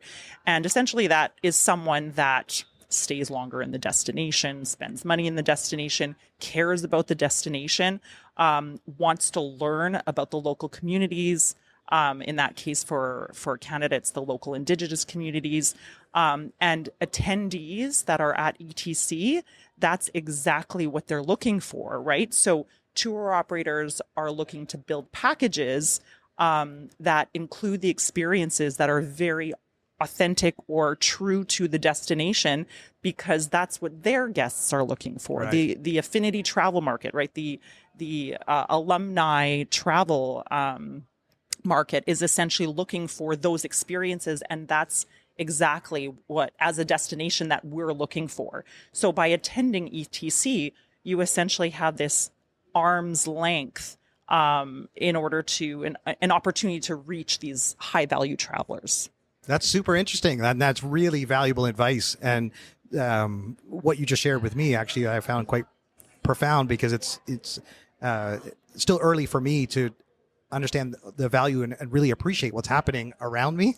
And so those insights were really meaningful. Obviously, I'm keen to make sure that our listeners can connect with you, because clearly after that, they're especially people coming up in the industry. It's one of the things I was actually going to mention to you, Sarah, just in context to these conversations, is that a couple of our interviewees have talked about the fact that it's an older group here, like 50 plus, mm-hmm. and you represent smart, young, talented, like up and coming. And there's a few people here that are 20s, 30s, and or below 50. And so clearly you've highlighted many reasons for the next generation, if you will, to come to ETC and to benefit from this community. So I do want to make sure that people can follow up with you, and they can also learn more about Tourism Winnipeg. So if you wouldn't mind sharing how best to be able to do that, that would be great. For sure. I think email is best. It's fairly simple. It's Sarah. I guess you have to know how to spell Winnipeg, but Sarah, Sarah, yep. at tourismwinnipeg.com. So that's WINNIPEG.com. Exactly. It's the 2 N's. Yes, 2 N's. Very, very, very important. I've so enjoyed our conversation. I'm glad we've met. And Sarah, I met just before we started recording. I was like, I had noticed you in the session yesterday, and I was thrilled that you were coming in to record today. So, it was a real pleasure to meet you. I look forward to keeping in touch and seeing you over at the conference in the next couple of days. You as well. Thanks. It's been a pleasure to talk to you, and thank you for the opportunity. I now have the privilege to sit down and connect with an old friend, someone that actually I was looking forward to seeing at the event when I knew he was going to be here. His name is Ian Kainor, and he used to work at the Travel Corporation with me, and we were part of the same team at Kentucky many years ago. But he's gone on to continued success, as I would have absolutely expected from him, because he was an outstanding team member then, and clearly he's risen to prominence in this industry, and he's coming to this event for how many years now? 7 years? This is, 7th year. Yeah, it's amazing, Ian. So Ian's role, he's the Director of Affinity and Charter Sales at National Geographic Lindblad Expeditions. So awesome, Ian. So thank you. Great to see you again. How are you? What's going on? Tell us about this new role. Oh, it's fantastic. Well, first, it's great to see you, Dan. Thank you so much. I saw your name on the list and was immediately elated that you were going to be here. That's awesome. And congratulations on the podcast. It's fantastic. So it's great to see you. So the role is, it's fantastic. The involvement with ETC is incredible. But yeah, National Geographic Lindblad Expeditions, expedition cruising, points all over the world. Lindblad Expeditions previously started in the 60s, one of the first companies to do private landings to the Galapagos and to Antarctica, and we've been leading that charge ever since. Really focused on responsible exploration and responsible expeditioning. And it's just a great role, and I'm thrilled to be a part of that team. Well, they're very lucky to have you, and it's a perfect role for you because one of the things that Ian and I collaborated on when I was overseeing Kentucky, USA, he was responsible for all of the universities and alumni organizations. So he was already very active in this space. And it's so fascinating for me to sit here across from him because we used to sit in my office in Cypress in Orange County, and that's where he lives, although he's lived in a few places across the U.S. But I got a chance to know him and his wife and his kids, and so we go to picnics together, and we're still connected on social media. So I still feel quite connected to Ian, but I still go back. I mean, my memory from our time together previously is sitting together in a room, going over the numbers, looking at the results of various initiatives you had underway, and that's where my admiration for you is very sincere. Not only are you a great industry executive, you're incredibly well connected, and that's when I saw not only are you here at this event. This is another thing else I'll highlight, Ian, as well. You're actually part of the executive advisory council for Correct. ETC, and I was just like, man, oh man, I'm like, this is like Ian. Congratulations. Thank you. First of all, it's just like, I'm so thrilled for you.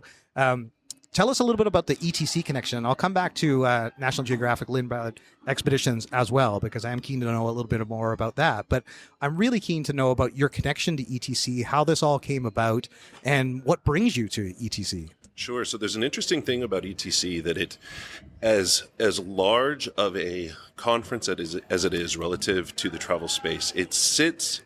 The best way I can describe it kind of sits apart from a lot of normal tour operating. A lot of the operators that are here work almost exclusively with the educational travel community, which are alumni associations, not-for-profit organizations, zoos, art museums, etc. And it's a very, very close-knit community with operators really focused on the mission of the institutions, these alumni associations, that are building engagement, that are bringing value to being an alumni of their organization or their institution. And ETC, I came to ETC, like I said, this is 6-7 years ago, and it was really a discovery for me. It was at the time TTC had not really participated in ETC. It was new. We were new into the organization. And one of the very first things I discovered was this operates very different from any other trade show, conference, any place that I had been before. Yeah. And it took just a minute to get used to what I was going to be experiencing. But as soon as I came around to, this is really, the word that's used a lot is community. And everybody's really focused on the same thing of exploration, but exploration in a transformative way. And the word transformative travel and transformation travel, it gets thrown around quite a bit, but here it's taken really, really seriously that every destination, every place is going to impact not only the person who's visiting, but the place that's being visited. Right. Yeah, it's so interesting. I guess that's where, going back to that time and collaborating together, ETC was not on my radar, and so it clearly has not only become an important part of your role, but also the fact that you are, not only in the role that you've now taken on, but you're in an elevated position within the ETC community. And when we were chatting last night, and clearly everyone knows you know everybody here. And that's why I was just like, Ian, this is so awesome. Like, you have found your place, you found your people. Mara, who is the CEO and founder, of course, of ETC, she was keen for us to connect. And both of us were like, we know each other really well. But she highlighted to me that you had just got back from Antarctica. I did. So tell us a little bit more about that trip. I'm keen to know. That is one of the things literally I wanted to ask you as a friend and a colleague. I've not been yet. And clearly it's one of the most epic places you could travel on this planet. And that's a specialty, I'm assuming, yes, of National Geographic Lindblad Expedition. So yeah, it is. Tell us a little bit more about about that journey and experience you've been on, and I guess what makes that so special as part of the collection. We could do an entire podcast just on part of that topic. So to geek out for just a second, I think for me, there were a lot of things that stood out. The destination is absolutely incredible. The wildlife, what we were able to see. I think at one point in time I joked that I can't take any more pictures of icebergs. And then 5 minutes later, I'm out on the deck taking a picture of an iceberg. But the destination is absolutely incredible. The adventure of crossing the Drake Passage, doing something and feeling, like an explorer of old. And we were making comments that more people have been to Antarctica than have crossed the Drake Passage, because you can fly into Antarctica, and we do that as well. But the adventure of crossing the Drake and then arriving in Antarctica, being at the bottom of the earth, seeing wildlife from penguins to whales to birds. I will admit, I am not a birder. I do not know my bird species particularly well. But crossing the Drake Passage, we had our birding expert sharing some of the species we were going to see and what to recognize.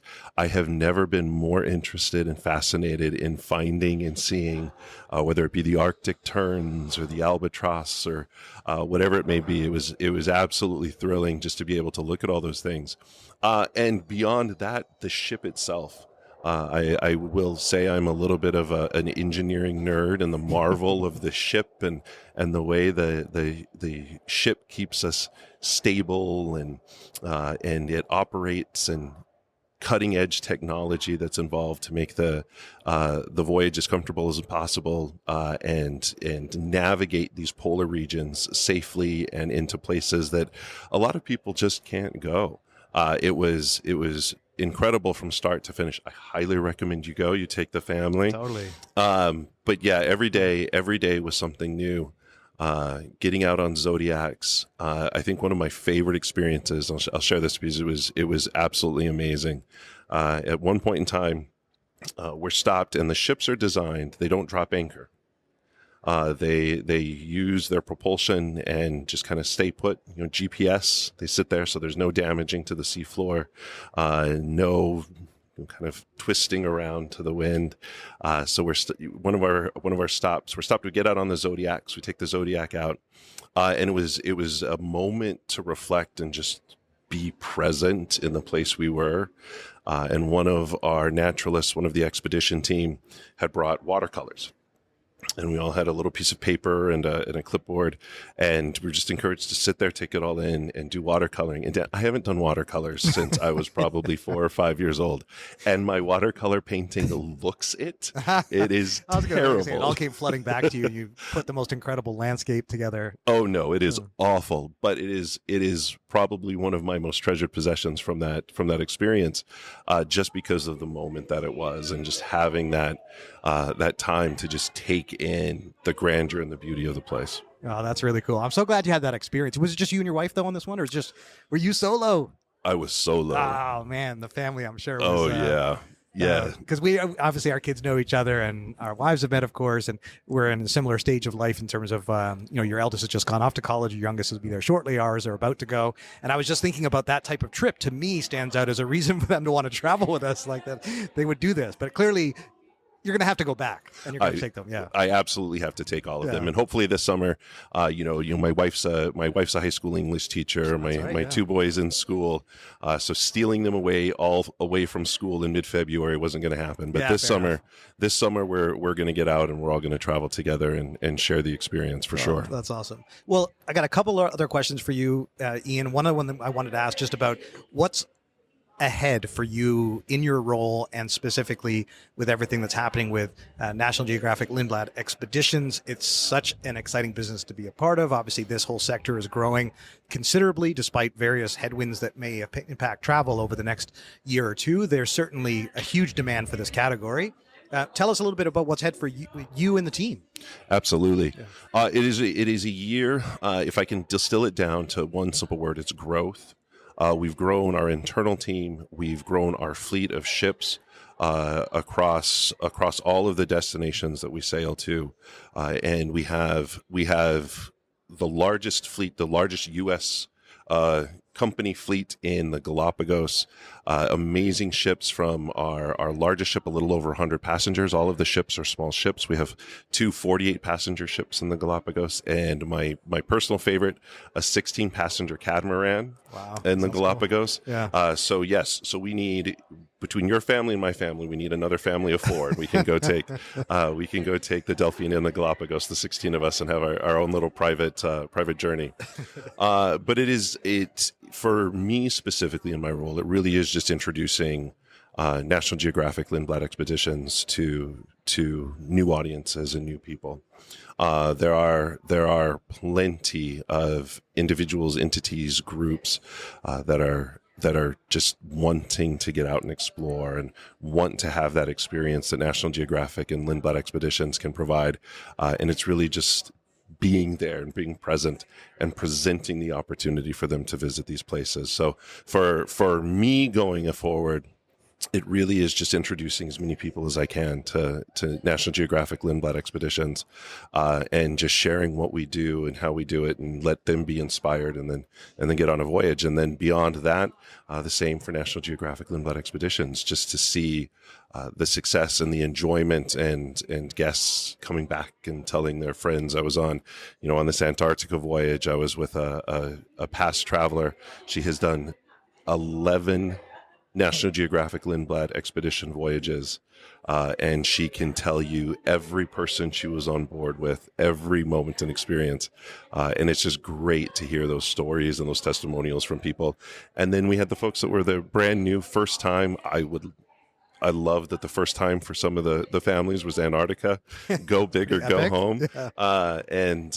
Yeah. Just sharing who we are and what we do, and just sharing the destinations and the way we travel with as many people as we can. Yeah, that's amazing. I'm so happy for you. And the other thing I wanted to ask you too, just given the background you have with ETC, and now obviously all the work you're doing in the cruise space, what are some of the other benefits you've seen specifically from this year's conference compared to previous ones? I know you guys sponsored the opening keynote this morning, which was amazing, with Michael Clinton, the author of Roar, who we'll have on the podcast at some point coming up. But he gave an amazing presentation about longevity and the rapid growing 50+ audience, and how, wellness and the things that are important to them, and the type of travel that you offer. Like, it was a perfect brand fit. And I came up to you right afterwards to be like, that was amazing, and what a great brand synergy. So that was a highlight for me. But what have been some of the highlights for you? Obviously, I'm sure that was one as well, but what have been some of the other standouts?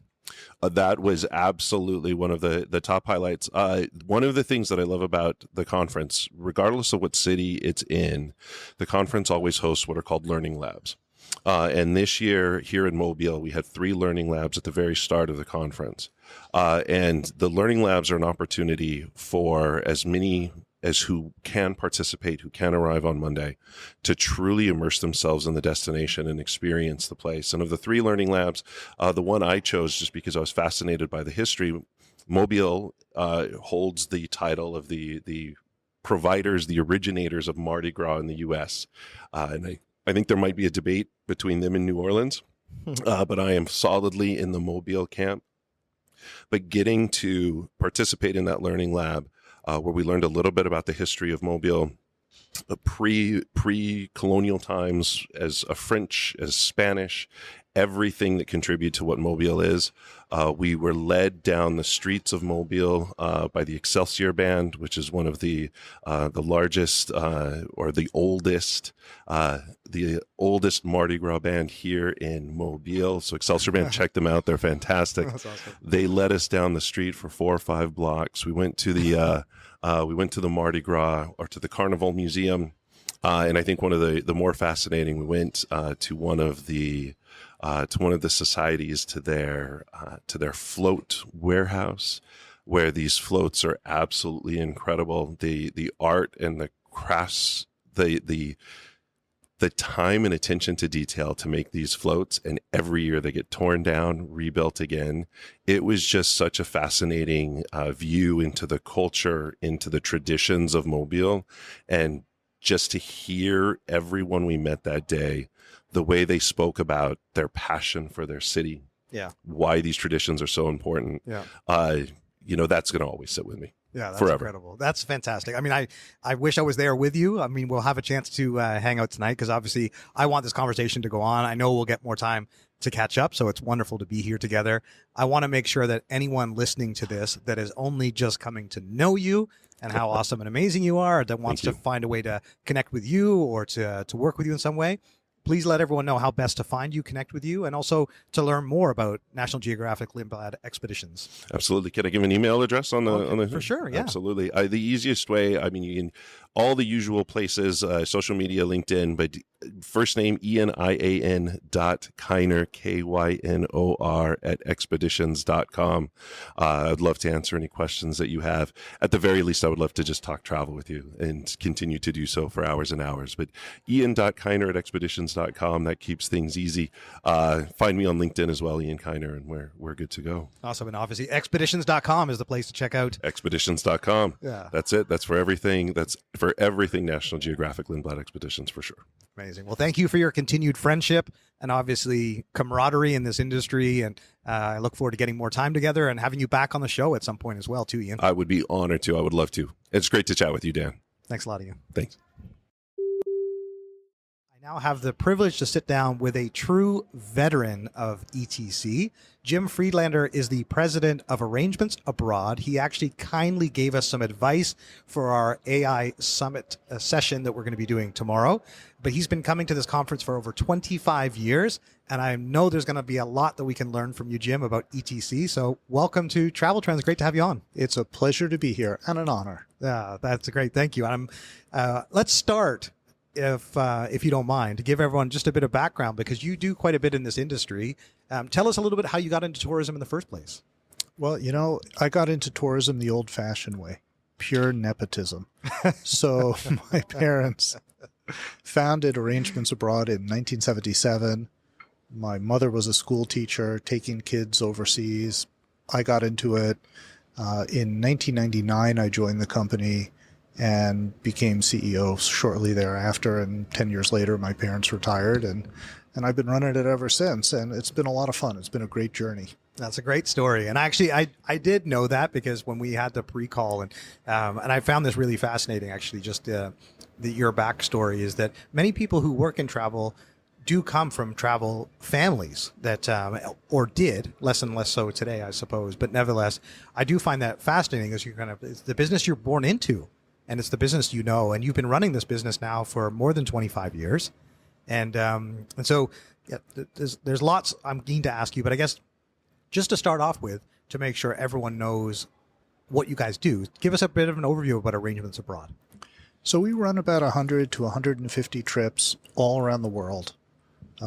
We primarily take Americans, but about 10 or 15% of our travelers are from overseas. Mm-hmm. We work with very high-end political groups. We work with like Washington think tanks. We work with the top universities in the country, the top secondary schools, and colleges, and we take them all over the world. We take their alumni. We take patrons of museums, and we show them the world in a way that they can't do it on their own. Give us a couple of examples, if you wouldn't mind, because I think this is where, like, obviously you've been in this industry for many years, and a lot of the trips that you curate, I'm sure, are quite special and unique. So give us maybe, if you wouldn't mind, Jim, just a couple of examples of itineraries you've put together. And when you mentioned those, those high-end political groups, like, you have to name them specifically, but yeah, it'd be great I'm just trying to imagine and picture exactly what one of these experiences looks like. So one of those experiences that we did recently was taking a group of senior diplomats to various NATO countries that are involved in the Ukraine-Russia conflict, ending with a meeting with the Supreme Allied Commander of NATO. So we visited presidents, we visited ministers of defense, key army installations, really to go behind the scenes in a way that, you could never just walk into any of these places on your own. It was all private jet. It was super high-end and very special trip. No kidding. But it's trips like that I think are good for international relations, are good for relationships around the world, and add meaning to what we do. Those aren't just tourism trips. Those are trips that bring connections. That's fascinating. I'm really glad that I asked that question because I figured you were going to have a really compelling answer to that. And I guess this is where thinking for our audience, many people who are either new to the travel industry or getting into the travel industry, and clearly there's a lot of people that are veterans as well. But I'm sure even if they are, one of the things they're wondering, same as me, is like, how do you get that kind of business, right? Just like an ETC, obviously alumni programs. We'll get into that in a moment, but that is a very unique audience. So clearly, your parents had the business and you've been running it very successfully for quite a number of years. But how do those opportunities present themselves, or how do you court those types of opportunities? For the most part, people approach us. And, we've done other trips, taking a board of directors of another Washington think tank to Cuba and, engaging in really conversations that are track to diplomacy, meaning not official government to government, because there are a lot of things that are frozen when one government talks to another government. Sure. They have to be official. Yeah. But you can have side conversations with people who used to be a Secretary of State. Yeah. And they're much more productive. So that track to diplomacy is something that we foster. But, that's a small part of our business. We also work with high-end cultural groups in the visual arts, the performing arts, and academia. Yeah. Well, one of the ways I'm sure is the referrals that you clearly, when you run a great business operationally, and business finds you because they've heard great things. And this is, very clear, even just as we sat down. Jim is a clearly highly respected person here at ETC. So let's bring it to alumni and what brings us here, because obviously that's an important part of your business as well. So tell us how you got involved with ETC, and I guess a bit of an overview of the type of business that you generate as a result of connecting with these alumni organizations. So I think the great thing about ETC is you hear the word community all the time, and that there are people who come from the different aspects of the tourism journey for a traveler. So it starts with the destination. If you are a destination, lots of destinations come here not to sell, but to educate the travel planners, the people who are representing the universities, to educate them on what their destination has to offer. And, I'll give an example, maybe a controversial example, but an example. Israel came here 10, 15 years ago. There were 0 trips to Israel from this community 15 years ago. Interesting. And they had invited me on a fam trip, and I went, and I said, wow, what an interesting destination. Here's the Bible, like everywhere you turn, it's a biblical reference. And, and I gave them an introductory conversation, and I talked about how I was surprised by how rich it was and what there was to see. So I think you can take a country and spotlight it. 10 years after that, there are 100 trips a year. Well, right now there's 0 trips a year, but 10 years later there were 100 trips a year to Israel. Yeah. So a huge investment on the part of Israel to come and be a sponsor and do a dinner for everybody, but it really paid off, because not only did they get bodies going to Israel, but they got influencers. People who were in a position to influence policy. Right. I think I could give you a lot of other examples. That was just one that popped into my mind of how a destination can use ETC. So there are destinations here. There are also suppliers here, cruise lines, hotel companies. We're sponsoring the dinner tonight, co-sponsoring with Rocco Forte, high-end hotel company, great properties in Italy and around the world. And, we're proud to be associated with properties that represent excellence. And then foreign suppliers. Some of our relationships go back 40 years.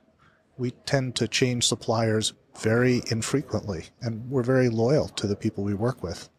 Why? Because, when things go wrong in travel, that's when you show who's good. Right. And those long relationships pay off. So if I need a helicopter on a moment's notice, nobody asks me for a credit card. They're just, Jim needs a helicopter, send it. Yeah.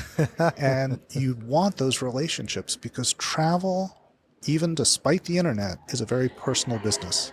For sure. It's a personal relationship with each individual traveler, or we would call them guests in our firm, with each guest, and also with the institutions, that you can take their reason for doing trips, whether they're philanthropic, whether they're engagement, whether they're fundraising, where they're showing off some new program that they're doing, and take that and show it off in a way that makes those institutions look good.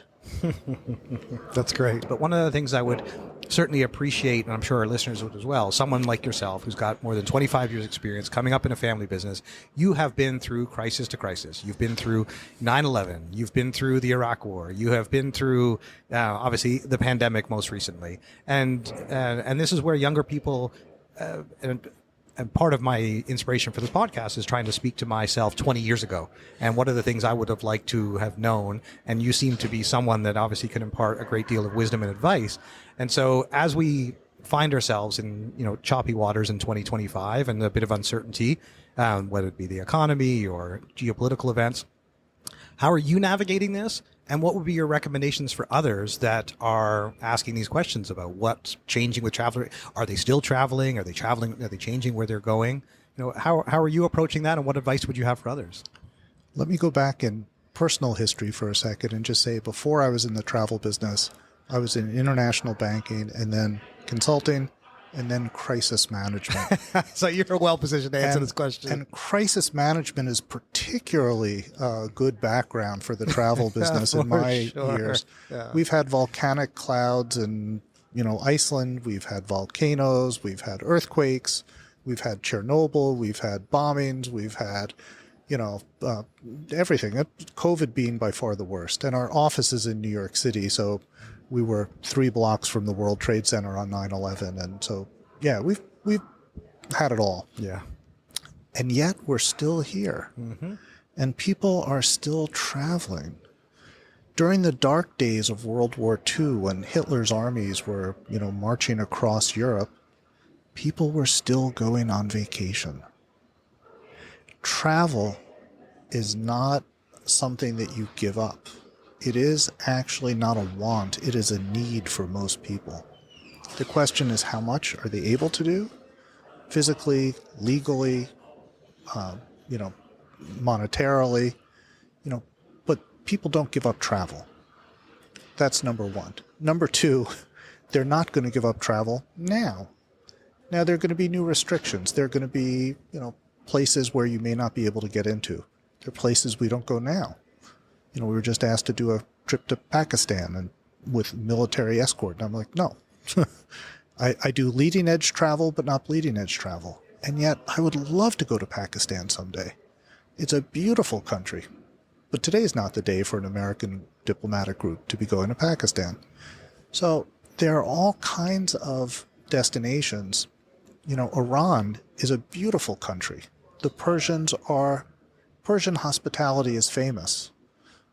But you have to pick and choose your moments. I can't wait to go back to Iran. There will be a moment. Cuba, our closest neighbor to the south, 90 miles away from Key West. I've done 58 trips to Cuba over the last 25 years. Wow. I have a foundation called the Havana Heritage Foundation just to preserve the city of Havana. And we're in conversations now about doing some preservation projects there.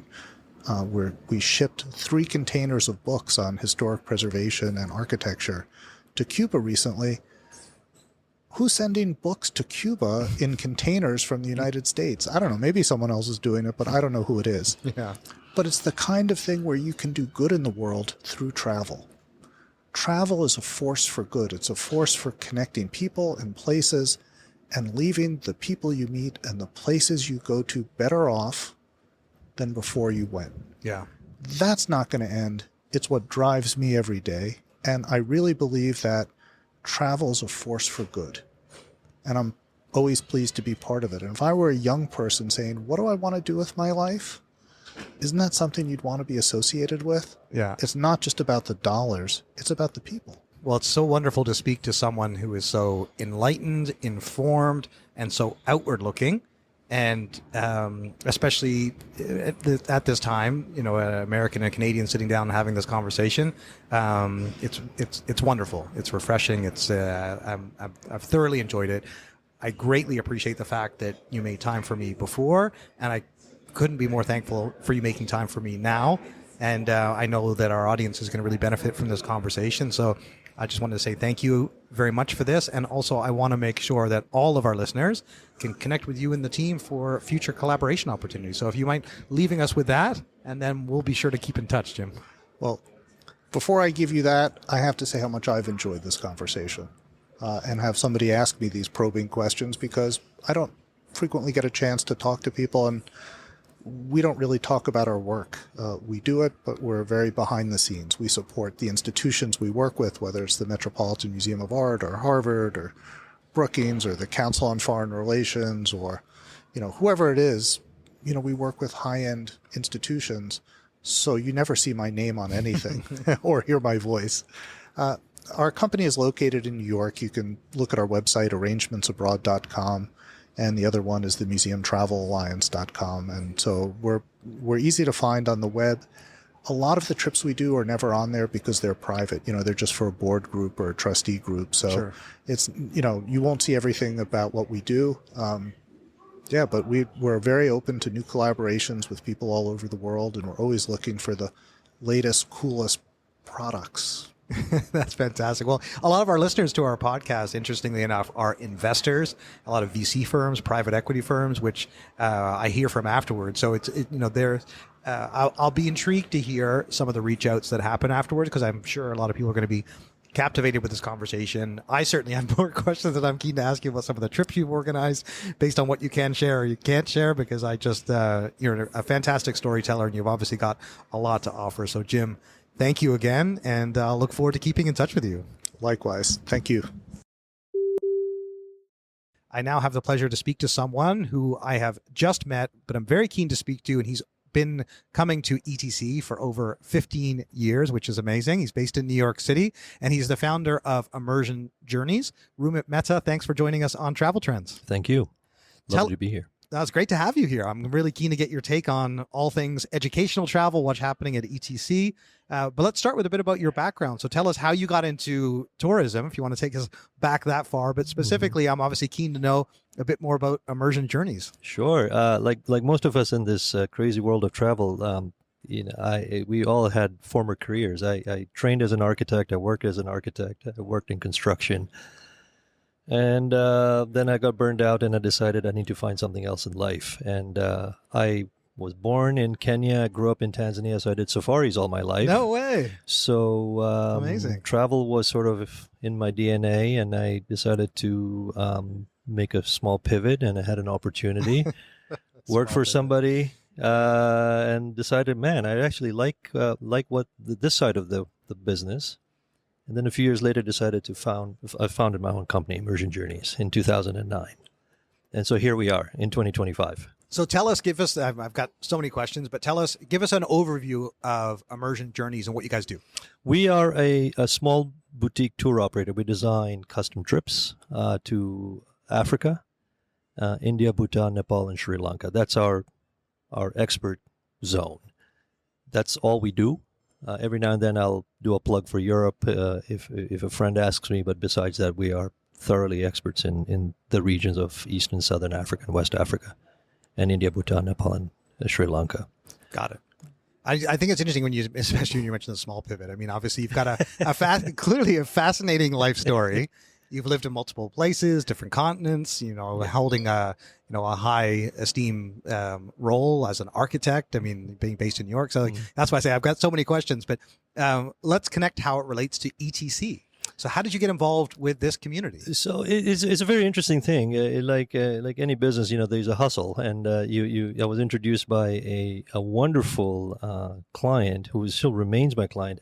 I got introduced to her. She was from a particular college, wanted to help get a presence trip designed, and talking to her, she said, "Have you ever been to ETC?" And I don't know what that is. And she said, "Well, you should come." And almost 17 years ago, because I skipped a few, showed up and been coming to ETC every year and sort of building my relationships with many schools. Being also part of the community, also working with the ETC folks and being on panels and these kind of podcasts. Yeah. So becoming participants and a big advocate of educational travel, because we think there has to be an educational component in every travel thing. It's not just a checkbox. For sure. And how significant, and you don't have to give the exact numbers, but I'm genuinely curious because this is a world that is fairly new to me. I've been in the travel industry for more than 20 years, but educational travel is not a area I spent a lot of time in. It's my first ETC conference. And so understanding this whole ecosystem, how meaningful it is for you with Immersion Journeys, like, is it a significant amount of your business that comes through alumni programs? It is. It's not a significant part of my business compared to some of my peers over here, but it is about 30%, 35% of my business.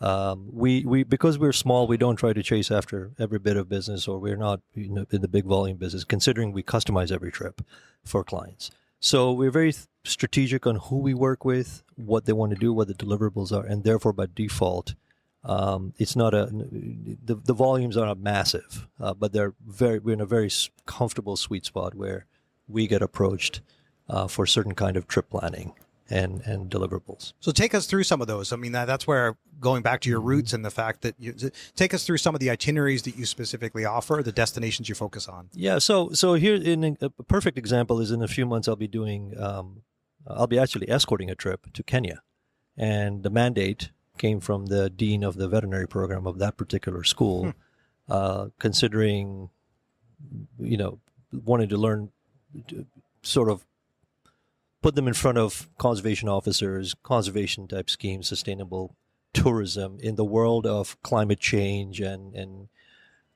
human wildlife conflict and all that. So we designed a trip to give them behind the scenes tours. That's who we are, what we're known for, so providing some of the more unique experiences.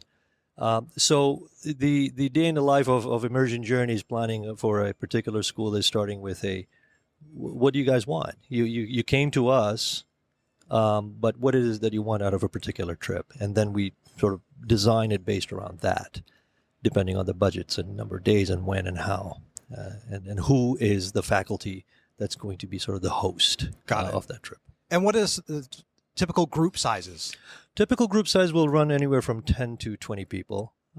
These are not big groups, considering the type of areas we go into. The lodges are small, the camps are small. It's also very focused. It's educational in a way, but it's a lot of fun. There's still the safari component, the adventure behind it, but we like to keep things in a sort of bite-sized chunks. So that there's a lot of interaction with our guides. There's a whole learning experience behind that. Otherwise, things get drowned out if there's a very big group on these kind of trips. Yeah, it's interesting because, I mean, we've on this podcast, this special spotlight from ETC, we've had a number of really fascinating conversations, and you add a unique dimension to that because we've been talking about cruising. Obviously, there's been a few cruise suppliers here that do kind of luxury small ship, and so land tours. Obviously, that's part of my background, and I love specifically Africa. Like, we literally just finished doing an African safari series. Nice. And I've had the privilege to travel to Africa a couple of times, and I can't wait to get back. And so I think the world needs to, like, there's a great line that you're probably familiar with. If you could travel to 2 continents, you go to Africa twice, right? And it's not till you go that you really get what that actually means. And it is. So tell us, what are some of the trends that you're seeing in the travel industry as it relates to Immersion Journeys, educational travel? I'm genuinely keen to get your perspective on this. Yeah, in the 15, 16 years that I've been involved in the ETC side, I think the educational travel, we've actually seen a lot of, shifts in the way the universities are thinking, and their clients or their donor base are thinking, their alums. They want the attention. They don't want hand-holding necessarily, but they want something unique. Right. And I always tell people that when I'm designing an itinerary, you've been to Africa, you went from A to B to C to D to E. That's the easy part.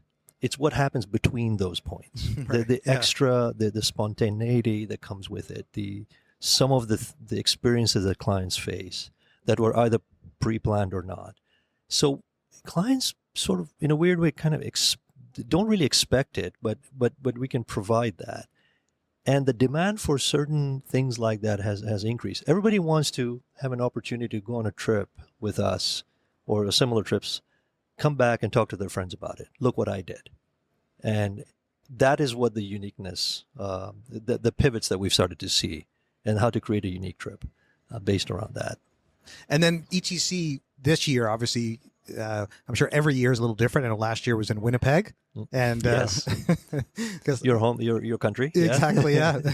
And depending on the sequence of people listening to this, Sarah Robinson joined us from Tourism Winnipeg, and she was one to highlight it to me that was in Winnipeg last year, which was great to hear. But nevertheless, clearly it moves around year to year. So if you wouldn't mind, because the one thing we actually haven't done with any of our guests is talk about the destinations that the conference has been before, and then maybe kind of bring us up to speed with how you see Mobile and this destination and this year differing from events in the past. It is, and it was actually funny you mentioned that, because just the other week a friend of mine was asking me where I'm off to, and I said I'm going to Mobile. He's like, "Oh, Mobile from New York? Why?" So, well, because I have a conference, etc. And I said the advantage of coming to ETC is you see a new city that you probably wasn't even on your list to visit.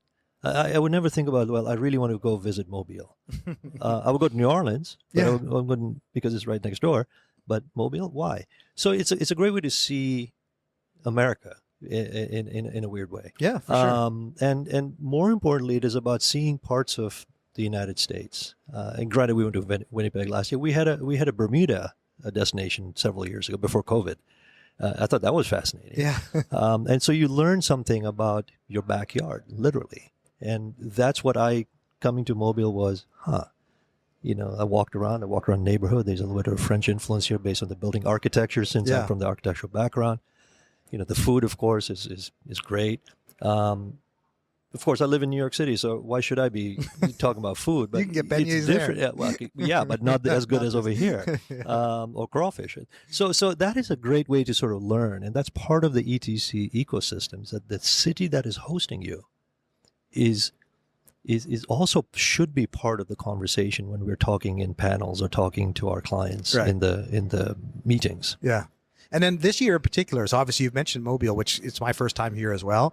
We're doing a food tour tonight, as I understand. And even when I was speaking to Mara and looking forward to coming, she was giving me a bit more context on the history. Susan Black joined, and she did the day before and went and did the tour. And I didn't have a chance to get here early for that. But as you pointed out, this is a great way to explore America and to see parts of the country you wouldn't otherwise.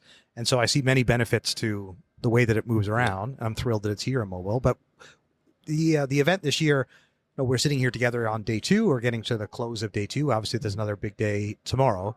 But I'm genuinely keen to hear some of the highlights you've seen this year, whether it be the content or some of the partners, speakers. What stood out to you this year so far? Well, it's every year is there's a theme. And this is all about this year's theme is about collaboration and transformation and how to work as a team. It's a multi-legged stool. You have the operators, you have the ground teams and the guides, you have the travel planners, you have the universities. And I was on a panel earlier about how to make the hosts step up to the plate when they're hosting a trip, the faculty or someone, and how to enhance that, how to juice it up a little bit more, because that is how the universities stay in touch with their base, their alumni base. So I thought it was an interesting theme, because back to the pivot question, well, what are some of the things, the trends you're starting to see? Well, these are the trends. These are the things that people are expecting. Yeah. And yes, you may be a small travel program, or you may be a very large one. So small is 6 trips a year, up to 50 trips a year or more. But the question is, are you providing certain trips that are unique, that will resonate, that will meet the university's credo or their mandate, whatever they have. Right. And that's what we're beginning to. I really kept a close ear on that this year. Yeah. Well, it's interesting, and this is where it's valuable to get your perspective, given that you've got this great history of being involved with the organization, and clearly you enjoy being here in the networking, but obviously ultimately it has to be about the business opportunity. And that's the part that has stood out to me from the conversations, and also the bazaar, the international bazaar, where everyone has their booth set up. From there. Oh, yeah. So tell us how that works, because we have the 7. Were you doing the 7-minute meetings? It's 15. Oh, 15. Okay, yeah. It's a little slower than a speed date, but yeah. So what happens there? So this is where you're meeting some of your existing clients. You may see them in their offices if you're on a road trip. I also met with a couple of prospective clients who are looking into trips, and with my 15-year history, they pretty much know who I am. Yeah. They're talking about 2020. They're programming for the next couple of years. Yeah. So this is how it's fun. It's time for everyone to catch up and start thinking of ideas. And the idea, it's funny because it's everybody's like, well, what's new? What's the trend? What's selling? Yeah. Which countries are you selling more? Because everybody's looking around looking for ideas from their cohort. Yeah, exactly. And so that's my job now, to sort of close the deal. And, yeah. Well, that's exactly why this is called Travel Trends, right? Because that's you like me. It's just like that's what we're gravitating to, is we're trying to figure out what are the signals we should be paying attention Exactly. to. So on that topic, there's a couple last questions I had for you, and I also want to make sure that people can connect with you and follow up with you. But I guess that's when you look at where we are in 2025 and educational travel obviously being a very important sector. Do you see, obviously there's geopolitical factors we all need to be aware of. And up until very recently, it was just all systems go. And all of a sudden now we're seeing some choppy waters. And so it's more important than ever that people are trying to figure out where people are traveling, what's the sentiment.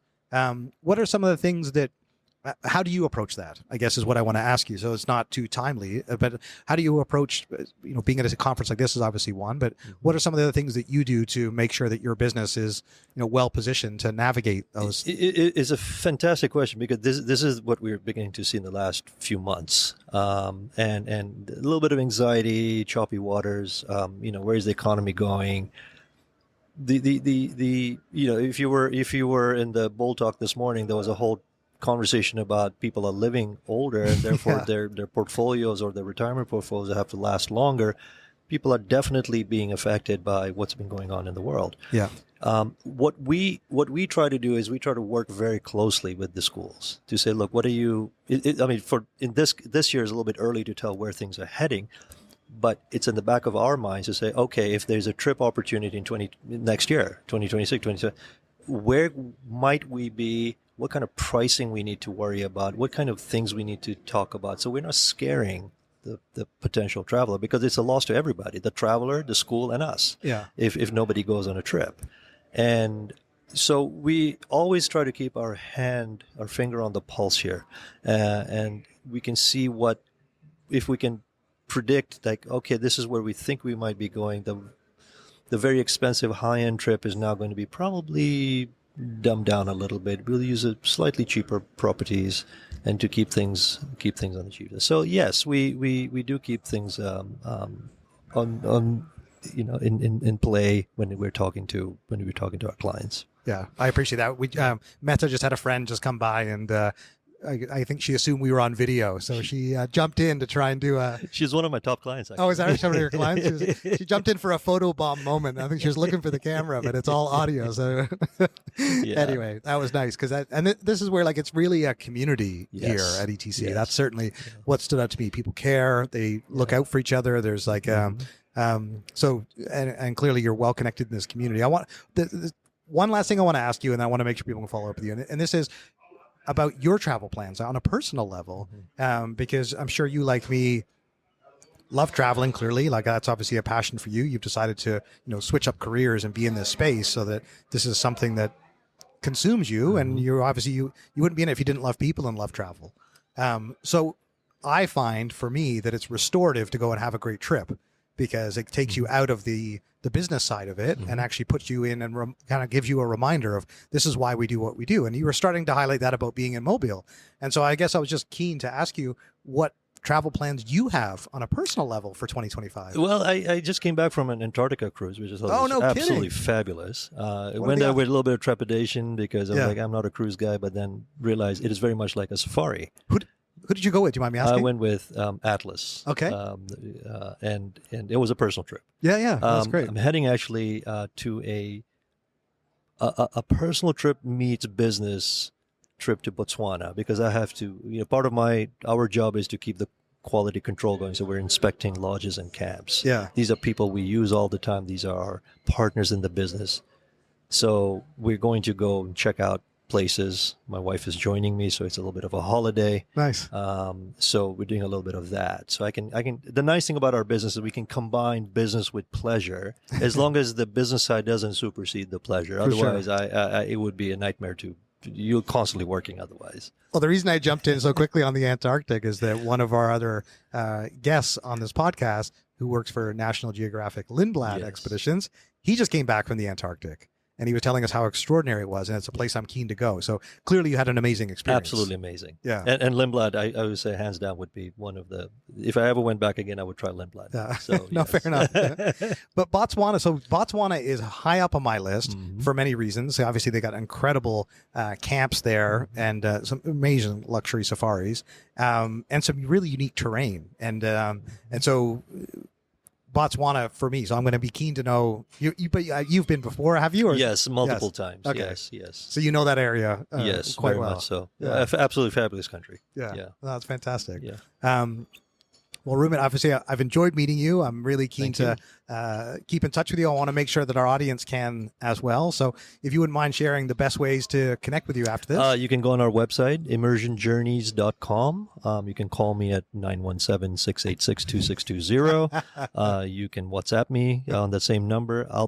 I'm a 24/7 entrepreneur here, so happy to take your calls. That's bold. I mean, it's one thing to give a email address, but man. My email address is too long, so you just call me. It's fine. Let's see your WhatsApp light up over the next few days when this launches. Hopefully, yeah. With new business. But no, it's a real pleasure to meet you. Absolutely. And This was fun. Yeah, I look forward to keeping in touch. Thank you so much. Thank you. I'm joined by another first timer who I had the privilege to sit in his presentation yesterday. His name is Mateo Luthi, and he's the managing director at Journey Mexico. He's based in Cancun, and this is his first ETC like me. So welcome, Mateo. Great to have you on the Travel Trends podcast here.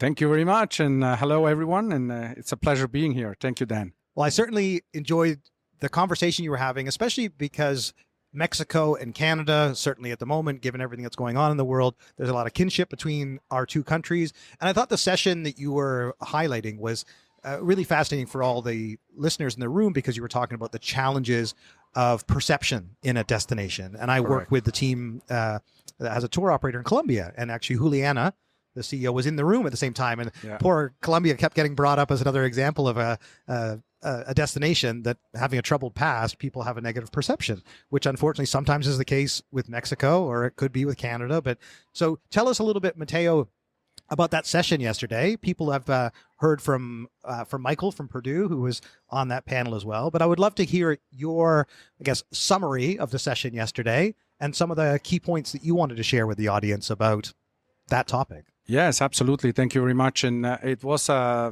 think, a very successful session. We got a lot of questions, and even after the session, we continued talking about. As you know, I mean, the situation is in Mexico has not changed. I mean, it's really a question of how everything is perceived. So it's very strange, you know, because beforehand everybody traveled during the pandemic because Mexico was open. I mean, a lot of Canadians came down and and everybody came to the beaches, and nobody really wondered if it was safe or not. I mean, they just traveled, right? And now suddenly president changes in US, and suddenly, oh no, you know what? Maybe we shouldn't travel to Mexico. So it was weird. It was weird on that side, but I feel it's a lot of perception. So we talked about the perception. We talked about that also the distance, you know. I mean, it's a really large country like Canada, which is huge. I mean, if something happens in downtown Toronto, it doesn't mean that you cannot travel to Vancouver or Whistler for skiing, you know. And those are the same questions we get, you know. So there were actually questions raised about geographical knowledge and history, about what we can improve as tour operator, you know, to the global market. Yeah, no, that was fascinating. And I learned a lot from your session. Even used that example yesterday when you're talking about the size of Mexico is like Western Europe, and something happens in Spain and people are not going to go to the Netherlands. And obviously that sounds ridiculous, but it's to your point. And this is where, when headlines get on the news, and any destination can be subject to this, and I've certainly seen it in many years over the travel industry, is that as soon as it hits the headlines, all of a sudden travelers stop coming until it gets off the headlines and eventually travel comes back. But certain destinations, if they've experienced war or conflict, there's different reasons that it takes a while to come back. And Michael was highlighting that some destinations, it literally takes a generation. Absolutely. Like it can take 20 years to come back. So yes. I think fortunately for both of us, we have two great countries with so much to offer that obviously things will fluctuate, but ultimately people are going to go to Mexico and people are going to travel to Canada. So let's talk about Journey Mexico and the organization that you represent and what brings you to ETC. So tell us, I guess, first a little bit about Journey Mexico, your role and what you guys do. Well, Journey Mexico, we started actually off in 2003. And we are three partners, and the main founder, Zachary Rabinor, and his wife, Rebecca Scotty, they started actually in a garage in San Diego. Oh, no So way. the idea was to showcase Mexico's true value. And that's not necessarily the beaches, because, I mean, beaches are anywhere. And even in Canada, we can find beautiful beaches in the summer. And so we decided to go actually inland, show like the roots, the Aztec or Mixtec or Zapotec or Mayan cultures. And then with that also all the colonial cities and the gastronomy and this. So obviously 20 years ago, that was quite new. Right now, it's much more present, and people travel to Mexico City to these wonderful places. And we absolutely are excited about being in Mexico, showing you Mexico, the true values. And there is many, many things, but just as a fact, I mean, the UNESCO World Heritage Sites, you might know what this all is, but Mexico has like 58 of those. So it's number 8 in the world. And in all of the Americas is number 1. I mean, I think the United States are second place in the American continent, North and South America, and they have 21.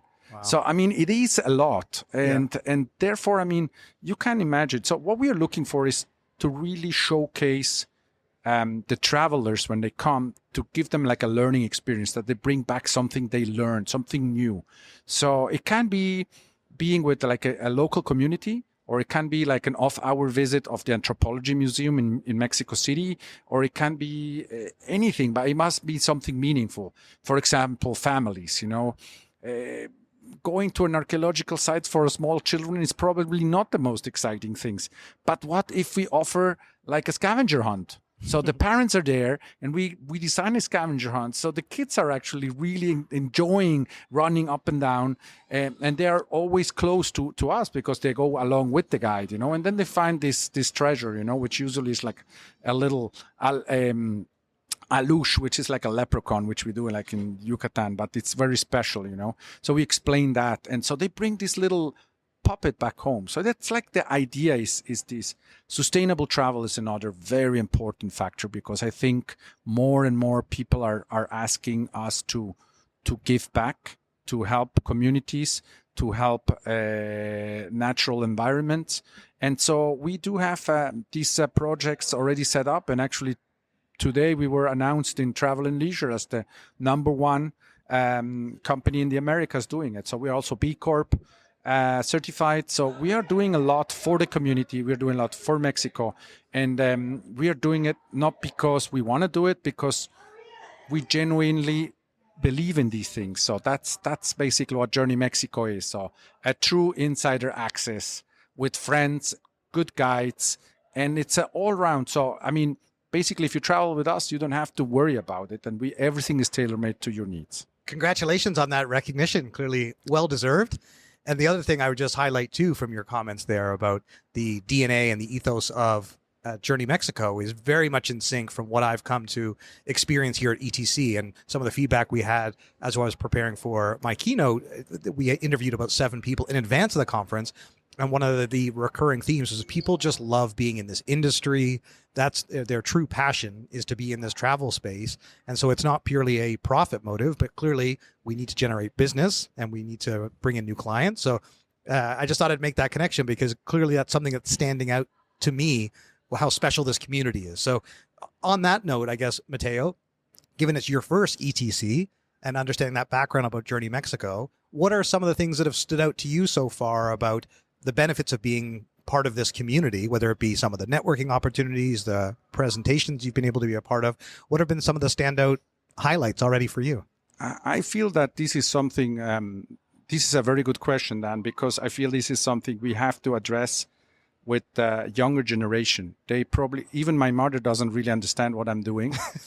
And it's actually funny, you know, but I do feel we have to work it. We have to transmit this better, because honestly, this is not a work. This is a lifestyle. I mean, if you're looking to work from 8 to 6 or something like that, or not working on Saturdays or Sundays, this is probably not the work you are looking for to do. But you get so much back. Like ETC, it is my first time, but I feel like it's my 10th time, because after 2 days, I know everyone. I know how to work. I have been in many of these trade shows, you know. And so it's always fascinating that we all have the same passion. We are the same, I call it tribe, that go around, you know. We are like nomads. We are explorers. We know what we want. And you speak with the guy from Tunisia, and you probably don't even know, or from Bhutan, and suddenly you learn new things. So we have to make this a much larger and much stronger community, and showcase it to the world, and then make sure that the younger generation also fit into this part, because that's probably one of the new challenges we will have. Because honestly, as you can see in this ETC, there are not much young people there. Everybody's like at a certain age, you know. I'm 53, so I feel also I'm like on the older part. I mean, I started like with 25, 23, joining these meetings, and it was obviously a different vibe and a different area. Yeah. But now, I mean, I'm 53, you know, and I don't see these 20 or 30-year-old people walking around in this ETC or in other travel shows. So this is very important, and I feel that could be a highlight for them, you know, to work with us, or for the travel industry. Yeah, it's really interesting you mentioned that, because Ian Kynor, who joined us on this special Spotlight episode as well, was talking about the fact that there's a mentorship and a mentee program. And I have seen there's only a few younger people. When I say younger people in their 20s that look like they're, you know, starting out in their career. And I was encouraged to see the people that I did see, because as you said, the average age is definitely 50 plus. But there's certainly a lot that younger generation can benefit from the elders that are here, that can impart their knowledge and their wisdom and really understand the value of truly human connection. Because one of the things that's come up as a theme in these conversations is community and connection. And that's why people are coming back to ETC. And as you mentioned, I mean, people have been coming for many years. I think at the welcome reception last night, the number of people got up there, there was 4 people that spoke, and they'd been coming for at least 20 years. And obviously this has been around for over 30. And many of these people have known each other for a long period of time. And so clearly, yes, there's an opportunity to bring more people in, and hopefully people listening to this and hearing that call to action from you, like, there's a huge amount of benefit for younger people in the travel industry to come to ETC. So, but in terms of some of the other sessions, or I know you also have some of the one-on-ones and the various workshops. What are some of the other things that, again, this is all new for me, so I'm very keen to get your perspective about what are some of the other benefits of being here at ETC. You mentioned the networking for sure, but yeah, is there anything else that has stood out to you that is unique about this conference? I think in general, I feel like, well, the networking, as you already mentioned, but I feel another thing that is really, really important is the part that we all want to help each other, you know? So we start like talking, maybe not even with clients, but with co-workers or people that also work, that do our job, maybe in Greece or in Tunisia or in Bhutan or in any other places. So suddenly we start like talking, oh, what do you do when you have this situation? Or how can we improve certain orders? So I think those showcases are really valuable. And at the end of the day, it's a lot about connections, you know. It's not about business one-to-one. I mean, like, I have 2 groups sold and I go back home, you know. It's more about the connections, and the people will think about you, or if they have something to Mexico, eventually they will think about Journey Mexico. Right. Oh, that's a company I want to go, because, they nailed it, all those points, you know. Yeah. One of the other things I'm keen to ask you is private groups. And Douglas Quinby, who runs Arrival, just caught up in ITB recently, and he was on his presentation. He was showing that prior to the pandemic, private groups was about 17%, and now of people that have been in a private group was about 17% of travelers, and now it's more like 47%. Yes. And so I was keen to know, what have you seen? Because that was certainly a trend during the pandemic or at the end of the pandemic, that people were, for all the reasons necessary, traveling with private groups. But even now, I think from my experience, Matteo, is that more and more people discover they could travel private, and if they get the right number of people together, they can create a private trip. So tell us, if you wouldn't mind, whether it be private groups, some of the other trends that you're paying attention to that you're seeing in travel to Mexico.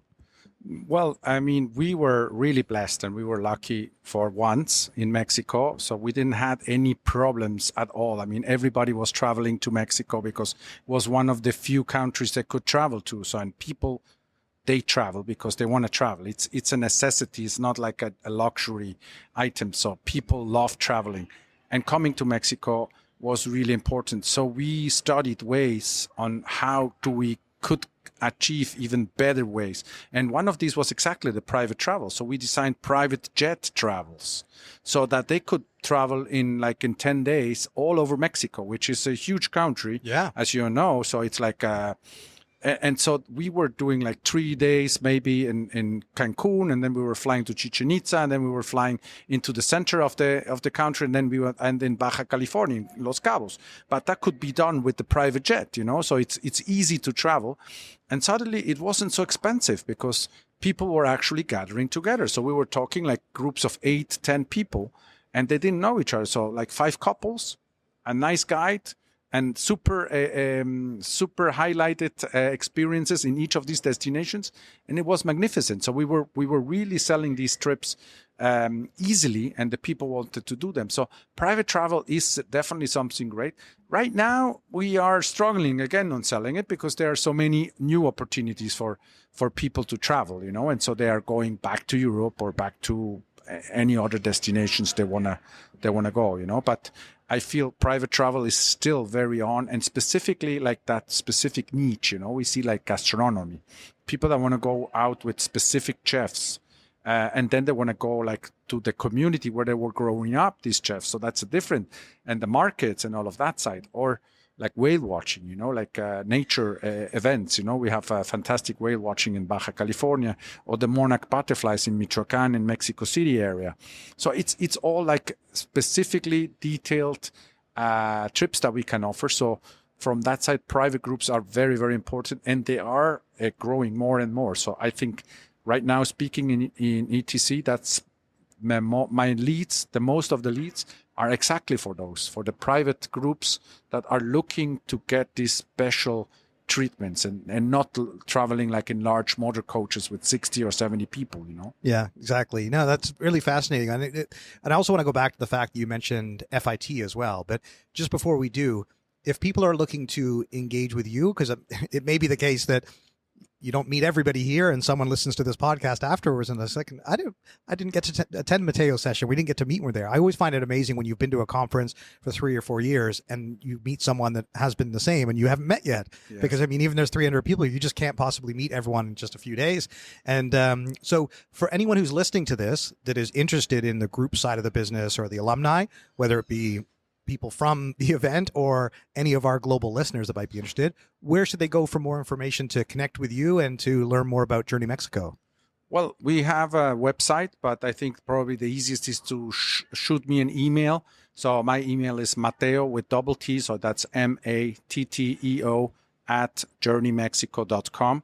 So write me, and I will be more than glad to answer any questions and put you together either with one of my travel planners, but even better, let's jump on a call, so that's the best thing to do. And I'm sure you're going to get a few CVs at that email address as well for people who want to work with you, especially when you live in an epic place like Cancun. Matteo was mentioning to me that he's a diver, and this is where you've got a great role with a great company, and you've obviously found a great lifestyle. And this is where the stars align, and you can willingly take a call on a Saturday or Sunday because it's the right lifestyle. And absolutely.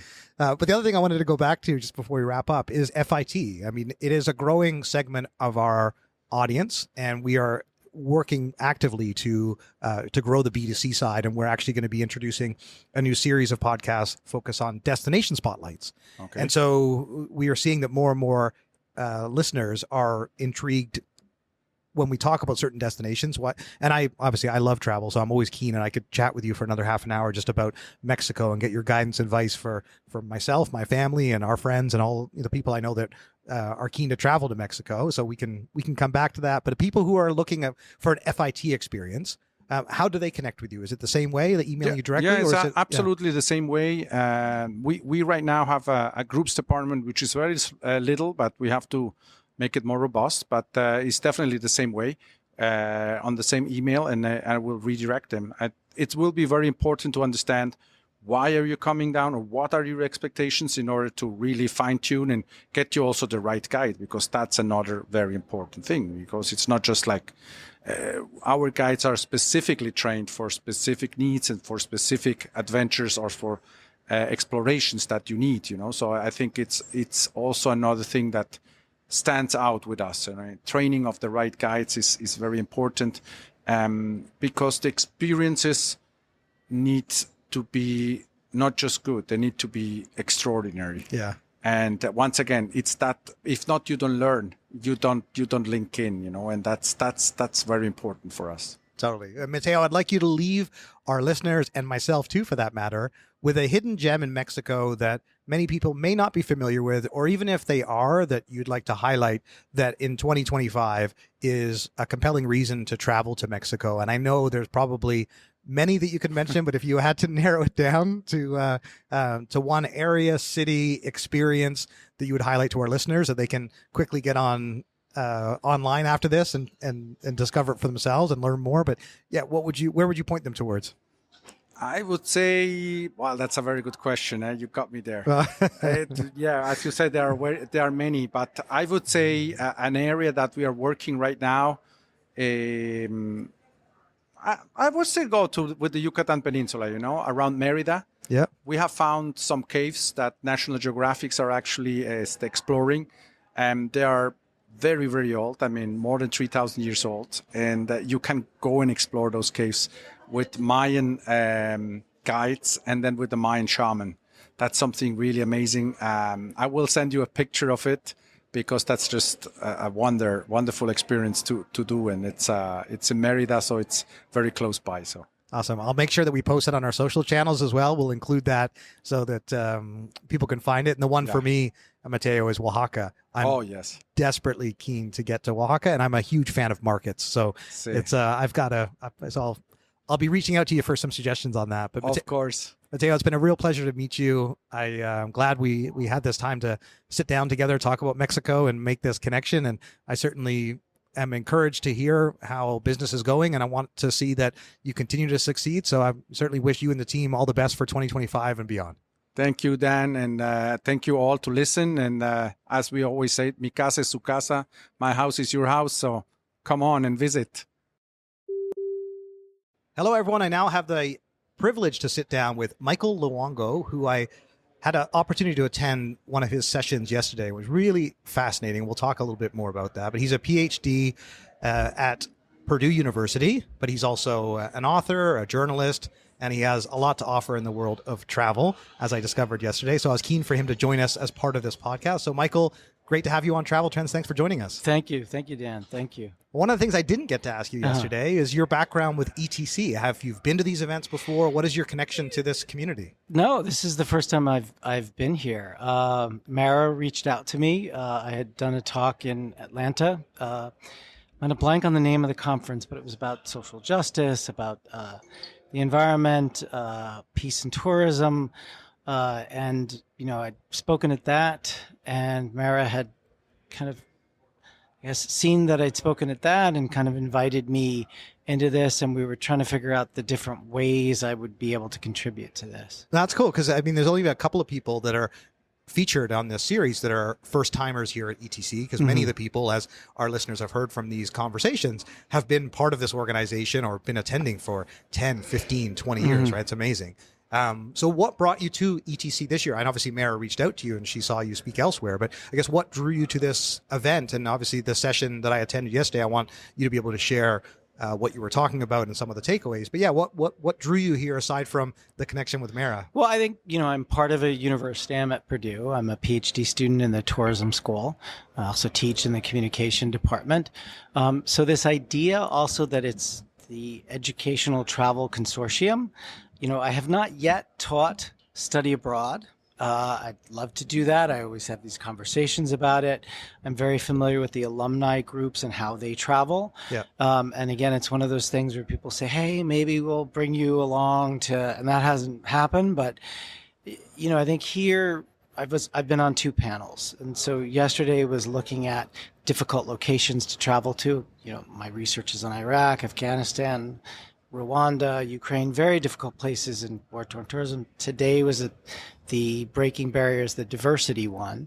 So those are 2 of my areas of expertise, and that's what Mara wanted me to, have that broad journalistic but also academic view on these things. And I think journalism, you really look at many, many more countries and much more broadly at things. Yeah, for sure. No, that's really great context. And that obviously connects to the session that I really enjoyed seeing you a part of. And a few of your colleagues there, like Susan Black was in the session, and we had Journey Mexico, and there was a number, but your comments really stood out to me. You went first, obviously, but part of the highlights, actually, I'll give you the floor to share them, because obviously these are your points, but I was just going to connect with our audience that after the presentation, you and I had a really fascinating conversation that stood out to me, because we were talking about places like Rwanda and just some of the geopolitical factors that don't necessarily make the headline news. And when you're trying to understand trade issues and some of the complexities to our modern world, some of the things you were highlighting to me that I really found like intellectually stimulating is that there's more going on there. But you on the surface, the topic was about destinations that are challenged by their perception. And you started going right into places like Iraq and these places, Ukraine, that you're supposed to travel to. So tell our listeners a little bit about the purpose of yesterday's talk and some of the things that you highlighted in that conversation. Okay. So it was quite a broad conversation. And as a journalist, we go to places that most quote unquote normal travelers are not going to go to. So, right away, most travelers are not going to go to Iraq. They're not going to go to Ukraine. They're not going to go to these places. Maybe they could go to Kurdistan in the north, which is much safer. Now, most of Iraq is generally safe. This out from the war. But among the things we talked about are what are the ways you can get to understand a country that is in conflict better as a traveler and educate yourself. And among those things are to visit border regions where refugees might be or people have temporarily settled. You can go to a restaurant, like we talked about Kurdish restaurants, and how you can do that in Turkey and get an idea of Kurdistan is it would be the largest ethnic group without its country. You can speak to Iraqi refugees in Jordan. Jordan is very safe, the Switzerland of the Middle East, and these ways in which you can get a better understanding, keep yourself safe, but have a better understanding of the geopolitics, the wars that we, the U.S., are involved in, have perhaps you could say we caused them in many ways, particularly with Iraq. And this way, more than what is in the headlines. You really get a very personal view of what it is like for those people who have escaped from war. Yeah. Well, one of the things you pointed out, too, the point you're making, Mara, about the border towns, like that, even though a destination, Iraq being the great example you shared, that there's a concern about safety, understandably, in some areas of the country. However, Kurdistan, as you highlighted, was actually one of the safest places to be able to travel. If you want to go to Iraq, now you can go to southern Iraq. You're also highlighting that people traveling to Ukraine are traveling via Poland and going through Krakow, not finding Kyiv. And I thought this was really interesting just in terms of actually trying to help travelers understand how this travel is occurring for executives, for diplomats, and a lot of these countries, as you well know, they're trying to prepare themselves for the tourism that will come on the other side. And they're dealing with these negative perceptions of a destination. I still remember what it was like when we went to Vietnam, and this is 15, 20 years ago, to what my in-laws' perceptions of Vietnam were, and so because they associate it with the war. And even though that was like 50 years ago now, it's still the images that they associate with that region. And Iraq is much the same. Yeah. We know these destinations as conflict zones that were presented to us on the nightly news, not as places that you would otherwise go for a holiday. So yeah, I loved the session. So how did you get into this space? Tell us about your background in journalism and how you decided to specialize in this area. Yeah, so, I mean, one of the things, going back a little bit to the perception, it can take up to 20 years, a whole generation. And it's one of the things I did a TEDx talk on this. And it's one of those things where I want to know who the early travelers are and why they come. And if we can understand that better. Fascinating. But I had been to conflict zones. If you want to, my first trip to Israel and Palestine was in the aftermath of the Oslo Accords. So I went in 1996. I was getting my master's in urban planning at Rutgers. I was actually researching gay tourism back then. And so a lot of my work, my early work, was on gay tourism, but I was always interested in locations that people were worried about going to. I went to Turkey in 1998, and the idea of Midnight Express, was still something that people, and eventually I interviewed the guy from Midnight Express. But so perception and worries about fear, but it really was 9/11. I'm from New York. Actually, I'm from New Jersey originally, grew up on the Jersey Shore with the whole idea of tourism as something you grow up with. But I was on a cleanup crew, rescue crew a few days after 9/11 with my then brother-in-law. And that experience of digging for dead bodies, digging for dead New Yorkers in the rubble of the Twin Towers was transforming. And it made me think, I said to myself, I thought of Beirut, even though I had not yet been to Beirut, and the idea of images of rubble that people were digging through, which we now see in Gaza, which we now see in Ukraine, which we now see in many places. But I knew we would be launching wars from this. And as somebody who covered travel and LGBT issues in particular, Right. my view was, how can I use those niches of mine that I was an expert in and look at war? So it was through this lens of rebuilding tourism and also LGBT and human rights issues. That's really fascinating. I just want to ask Sure. you about LGBTQ for a moment, because we've certainly, on our podcast, Danny Guerrero joined us, and he really educated me, and even we work together in the travel industry, and he is an advocate in the community, and he's educated me considerably, and we had a great episode where he educated our listeners. And one of the things I wanted to ask you just on this topic is that when we think about certain destinations, this came up really recently with our African Safari series, is that there's certain countries that are not known to be gay friendly, or just haven't legalized gay marriage, and just what an important consideration this is for the gay community to decide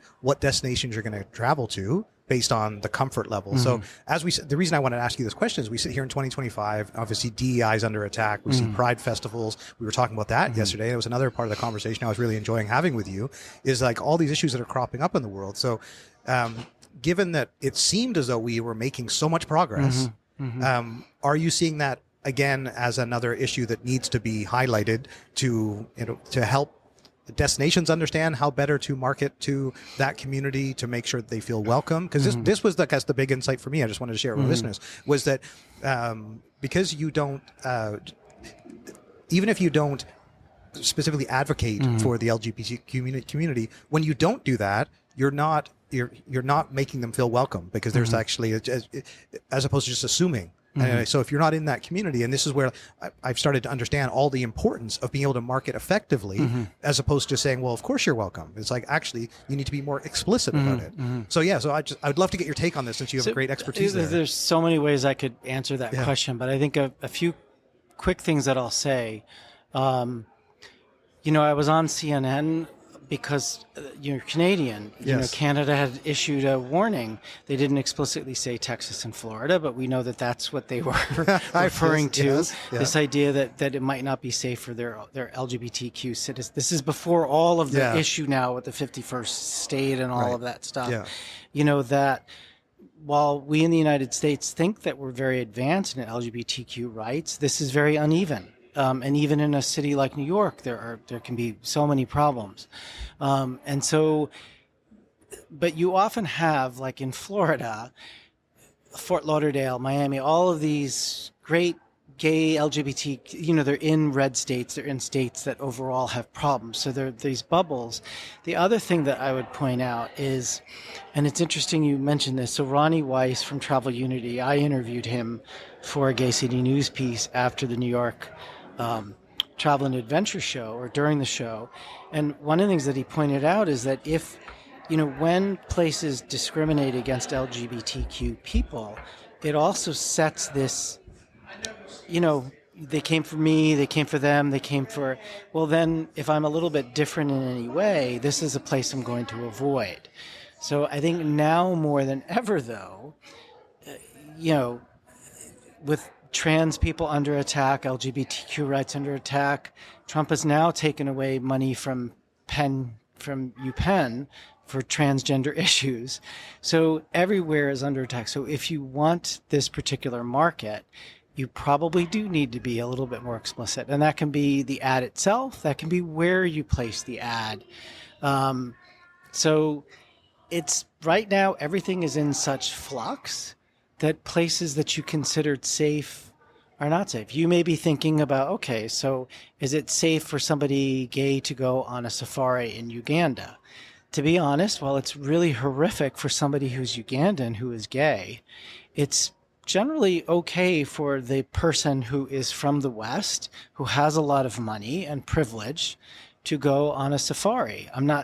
Then this brings up all kinds of ethical issues. At the same time, you may be able to have conversations with somebody who is gay in Uganda about what that experience is like. And if you boycott a location, then you will not have that conversation. So this is really, really complicated. It's multifaceted. But unfortunately, we will see that the whole world will be this sort of dividing along LGBTQ lines, dividing on all kinds of lines, where some places will need to set themselves apart as safe havens because so many places we considered safe aren't safe in the way that they used to be. And so this moment that we're in is really transforming many things. Yeah, I appreciate you sharing that, and obviously going there in our conversation, just because I do have a number of friends and colleagues who are now questioning their travel plans, and a friend who's transgender and now actually has made a strong effort to raise this issue wherever he goes, because he's decided he's just going to speak out, he's going to be vocal, and he's going to wear shirts, and it's just and all the power to him. But many people are having different reactions and trying to navigate this new time. But that literally could be a podcast unto itself, and we'll have to have you back for that discussion. But to bring us back to ETC and what brings us both here, I would love to hear I know you've been attending a number of sessions, and clearly I attended yours yesterday and really benefited from it. But what are some of the other sessions you've been attending? What are some of the other benefits you've seen so far from your first ETC conference? Well, I mean, the networking, the talking with people from different universities. I still haven't met the Purdue person who's here. We've only had a Zoom call, and I haven't met her yet here physically. I think I've never been to Alabama before, for one, so that's something. I'm very much looking forward to Africa Town and seeing. I wish I was here for the day of that training about the boat and that history. So, one of the conversations was about language. There was just a session that I went to about how you bring up topics, how you have discussions with people. We talked about it in the Breaking Barriers, but this was more workshop-y, where they had specific examples. And so that's one of the things, talking with people about how they're navigating this whole issue with DEI. There's so many different things that I could tell you about what I have learned. So clearly you're glad you came. You're getting enough benefit from it. I'm assuming you're going to be back. Yes, next I year. hope to. Yeah, I hope to. Yeah. Well, I'm keen for people to know more about you. Obviously, this conversation is far too brief for the substance that you can absolutely offer. So I'm going to make a commitment, Michael, to having you back on the show. We will find a great opportunity to bring you back. I'm sure our audience will absolutely want that. So, but just in terms of being able to connect with you, find out more information about your books, what you're working on. How can people connect with you, Michael, and learn more and stay in touch with you until we have you back? So I'll give you my website, which I definitely need to update. Everybody says it looks so 1990s, your website, but it still works. MichaelLuongo.com, MichaelLuongo.com. or just Google me. Those are ways to stay in touch with me and find out what I'm doing. Cool. So, And we were joking yesterday because Roberto Luongo is a famous hockey player. Yeah. And it turns out that Michael I is am actually related to I him. am related. Everybody would joke, and Canadians know the last name. Yeah. And then I went to our ancestral village, and a French Canadian, a Montrealer, answered the door and explained. And I'm like, oh, I actually am related to Roberto Luongo. Oh, that's so, awesome. Yeah. And you weren't so 90s as to say www dot. So that was actually, I'll give you credit for that. The website may be slightly out of date, but you're certainly not. So thank you for making the time for this, Michael. Obviously, I really enjoyed meeting you here. Yes, I did as well. I look forward to keeping in touch and wish you continued success with your PhD. And let's have you back soon. Great. Thank you, Dan. Thank you. Appreciate it. I have the chance now to regroup after the event with Mara, the founder of ETC. And I'm so keen to make sure that she was a part of this conversation because I want all of our listeners to understand the backstory, because there's an amazing story about how Mara created this conference in the first place. And she's very much a passionate traveler. And I also want to get her highlights from this year. So Mara, welcome to Travel Trends. Thanks so much for joining us. Thank you, Dan. It's a pleasure to be on air with you. Likewise, and it's and I just wanted to start by saying thank you again for bringing me into the conference this year. It was wonderful to meet the community. It was terrific to have that opportunity to give a presentation on AI, but most importantly, to meet you and to get to know this amazing organization. So thanks again for having me this year. Dan, I think your talk was a highlight, and we were sending it out now, as you know, to everyone. So high in demand. I think there's an encore planned. Oh, that's wonderful. I'm thrilled to hear that. And yes, as you kindly mentioned, we actually have posted the video that you and the team had captured and edited, and we posted it on our YouTube channel. So if anyone wants to see the highlights from this incredible conference, and we actually got a chance to close the event together as well and share some highlights. But yeah, no, that was a huge highlight for me. And that's why I want to have you as part of the conversation. So let's actually start with the origin story, because I spent a number of hours getting familiar with the organization, and there's this amazing article and a wonderful picture of you on a boat with an old school computer way back in the day of bringing this whole organization together. So tell us how it all got started. Well, it got started. Actually, I worked with an organization or a tour company that did about 80% of the Smithsonian travel programs. So I became passionate about really taking a focus on educational travel, but it really began way back when I lived in Athens, Greece for a year. And I realized that learning in situ, learning in the field was about the most important way to really absorb history, life, art, whatever. So I decided at that point that I would go into tourism, but I didn't know the direction. So working with these programs in the Smithsonian was really helpful. And so I was in the Caribbean, and that's where I came up with the idea with a colleague of mine that had worked with from the Denver Museum of Natural History. We had worked together for a long time. I said, let's do this conference. It was never meant to be a 3-decade event, but we started that way, and I started it off a boat on what I would call the first luggable. They called it a luggable at that point. Computer, I ran it off a wind bugger for the energy, and that's how the conference started. Of course, that was never shared initially because that was a little bit out there, but today it would not be. I was always looking for office in a box, but today you would certainly have that off a phone, but at that point there was no GPS, whatever. So I was in Venezuela and all the way up to about 3 years at sea, and that's where I ran the conference from. Well, such an inspiring story. You're so ahead of your time. It's remarkable. Yeah, but please continue on the journey and also let everyone know where you're based now. I've been based for 3 decades in Montana, and I've just made a shift to northern Florida. But I'm actually in Montana right now as we're recording, but my team is here, but I do go to Florida. But then, of course, I'm on the road a lot, so I can't say. I think wherever I am is my home in a sense, but certainly would get back to those sailing days. They were great. So the conference grew in maturity and certainly demanded a lot more of my time. And I have to say that educational travel really has been around for a long time. In the 50s, it was largely promoted by museums. And by the 70s and 80s, the alumni associations were really developing it to a larger scope. And I would say that ETC, or the Educational Travel Conference, was initially called Nonprofits and Travel, MPTC. And we moved the title to Educational Travel Consortium because that was better. People did not understand nonprofits and travel for our foreign delegates that came. And so we moved into ETC in the year 2000. We changed the name, not the conference. And we moved on from there. So I would say that ETC is a segment of the educational travel market. It's not largely student travel. We're talking about adult lifelong learning through travel.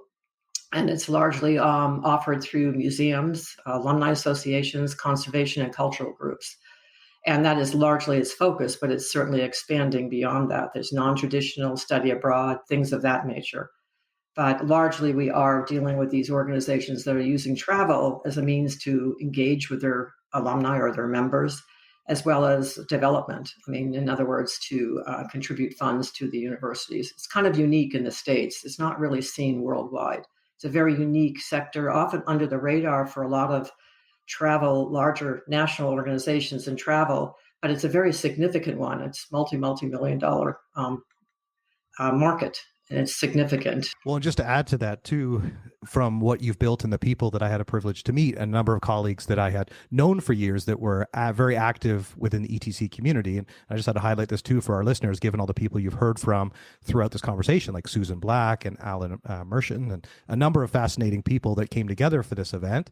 Samantha Brown. There was so many amazing people that have come together for this conference and shared their stories. But the one thing I just wanted to highlight to underline your point there is just, you have a 300-person conference that really controls tens of millions of dollars, and someone had even highlighted billions of dollars in revenue. But the reality is these organizations have very substantial travel spends, and the savvy companies have realized the opportunity to be involved, like National Geographic Lindblad Expeditions as a good example. Ian Kainor, who I know is on your advisory board, he was a dear friend for many years. He's been on this podcast as well. So it's so great to reconnect with people like Ian who understand the value of the organization, and they change organizations. And one of the things he highlighted to me was just how valuable long-term all these relationships are. And it's something that's, there's a very special community that you have built. And that's where I wanted to understand from the very beginning, was this always the vision that you had for this organization? Like, what was the original mission, and how does that stack up today? That's a great question, Dan, because it does get to the core of why I did it. I was sitting there thinking that I worked with a lot of these organizations. They were very disparate in their connections. I mean, you're talking back several decades. There was no internet. There was no, some of the large organizations didn't know the travel planner from another organization. And I saw that as I was in sales, I saw that we really needed education. We needed to connect this community.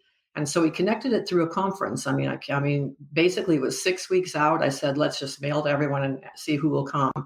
And that's how it started. I wanted to create a community. People pushed to call it an association. I said, no, it's actually a community. So I know that's a very popular term right now, but it wasn't that popular back then. And I felt, no, there's a community. And it's very interesting through all of the nuances of what's happened in the industry with 9/11. I mean, so significant challenges, this community held together, and you could see that through COVID, whatever. It's been really my inspiration to continue and develop that community. But that's also what keeps me inspired to do it. And you can see it because people have changed from travel planners to tour operators to travel planners. You also see at the conference that there are tour operators that are major competitors, but they share information. It's very unusual than all the conferences that I had gone to way back when, when I was selling programs. So I think that's really important, and I wanted to keep it. So we called it the Educational Travel Community. That's really what ETC, stands for. But we said consortium to help the universities understand, and this was a consortium of travel programs, and it was a professional organization. And as that community, there is one other thing, Dan. It is largely an educational forum. It's teaching through tourism. So basically, our sessions are pretty much curated throughout the conference on themes, but they go very deep into the topics that these nonprofits need to address because they have more at risk than I would say the general. Their risk is alienating their donors or travelers on the trip. It could be very detrimental to that organization. And so they really have to look at their operators, look at the alignment, mission, and they are mission driven. And that's a very differentiating feature of this organization, of the consortium, saying that they're mission driven. So there's an alignment there. So if you're mission driven, the community drives on that mission, basically for education. And it's really, really its foundation, education and community. What stood out to me about the community is it's certainly alive and well. There has clearly been many people that have participated over the years. You've got a number of people that work with you who have clearly been loyal and longstanding team members that are clearly part of the culture as well. And then the people that have been there for 20 years. It was very common for me to find that answer about how long you've been coming to ETC or the event. And it's, oh yeah, I think this is only my 15th year.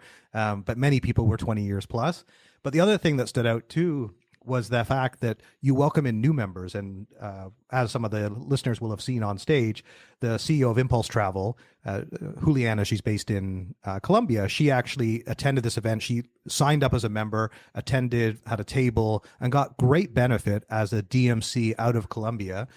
And as being a new first-time member. And so it was clear to me that, the community is alive and well when you have established members and you have new members coming in, and clearly a very strong spirit of collaboration and supporting one another that's a part of the community. It certainly seems to be the case that people within ETC do business with people within ETC, and there is that trust factor, and that's such a big driver, as has been for decades in travel and remains as true today, even in the face of all of this technology. We talked a bit about that during the AI conversation, is that a lot of these team members have built a moat around their business that will stand up in the face of technology because they have strong relationships with their customers. And especially when you think about the college and alumni organizations across the U.S. So tell us a little bit about how it's grown over the years and where you've hosted these events, because obviously when I was preparing, I read about your background, and I also saw that the event, was in Washington for many years and in Arlington, but really it was, and then you, but it's traveled around, and we are obviously in mobile. And that was one of the questions about how the event gets chosen in the different destinations. So tell us a little bit more about the journey and how you select the destinations for the events. Well, I just wanted to bring up one thing, Dan, that you mentioned about the newcomers, whatever. We have a strong mentorship program. So we have tour operators mentoring other tour operators. So I wanted to bring that up. So those newcomers, like our colleagues, we also have a work study program. So some of the younger entrepreneurial companies that really can't afford, they don't have a lot of staff. So they work and they help. So that is truly, there's the heartbeat of the community right there. And we also have a training program called Jumpstart for new travel planners. That's all volunteer led and trained. So I just wanted to mention that. As far as where we're located, yes, it started in DC because that's where I was working, and it worked very well for some years.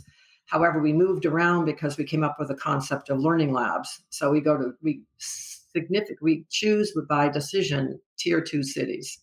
And when we go to those cities, we use those cities as a platform to showcase how educational travel can be done. In any city, you can take what you learn in these learning labs and apply it to anywhere in the world, from Nepal to Europe, wherever. And what we use that is talking about the next phase of educational travel. It really is about curated transformational experiences. So it's not just by default. There's a whole concept of learning through travel, and it's curated. So we teach those techniques. So when I used to lead programs, I was tour manager. But today you need a tour facilitator to facilitate some of the difficult conversations in different countries, and particularly with the kind of audience that we're taking, your members from alumni. So that is why we've moved around. And so we've moved to the West Coast. We've moved to Reno, LA. We've been in St. Louis. We also went to Canada and to Manitoba, because Winnipeg truly understands this concept of curated educational travel, and we had a significant experience, and we did it in the winter. So that was not a challenge, because we were talking about the educational context and the significant museums and organizations and overall culture, cuisine that was available there. And we went to Mobile. We were also in Montgomery, Alabama. That was very transformational back in 2017. So we strategically picked the cities that are really wanting to showcase that could be used for the learning labs. Some of the colleagues find that difficult to have to take a couple of flights to get to those cities.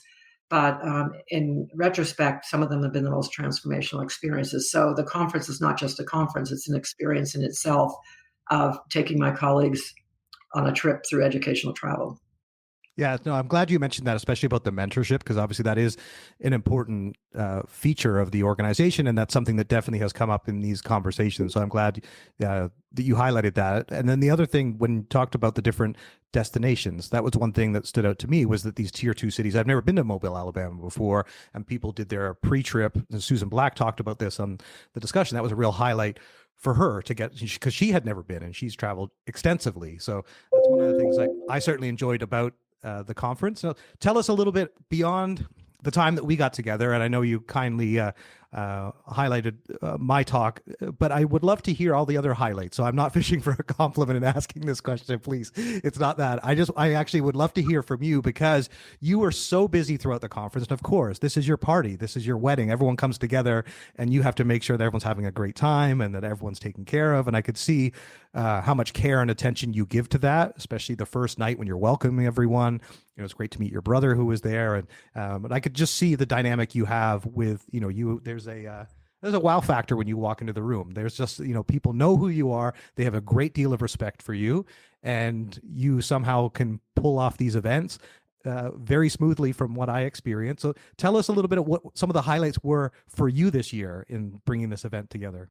The highlights, I mean, first I should mention I have a great team. Most of them have worked over 20 years with me, largely Montana team. And so I can't really take credit for the smooth running of the conference. Yes, you want to set your team up for success, and I certainly focus on that.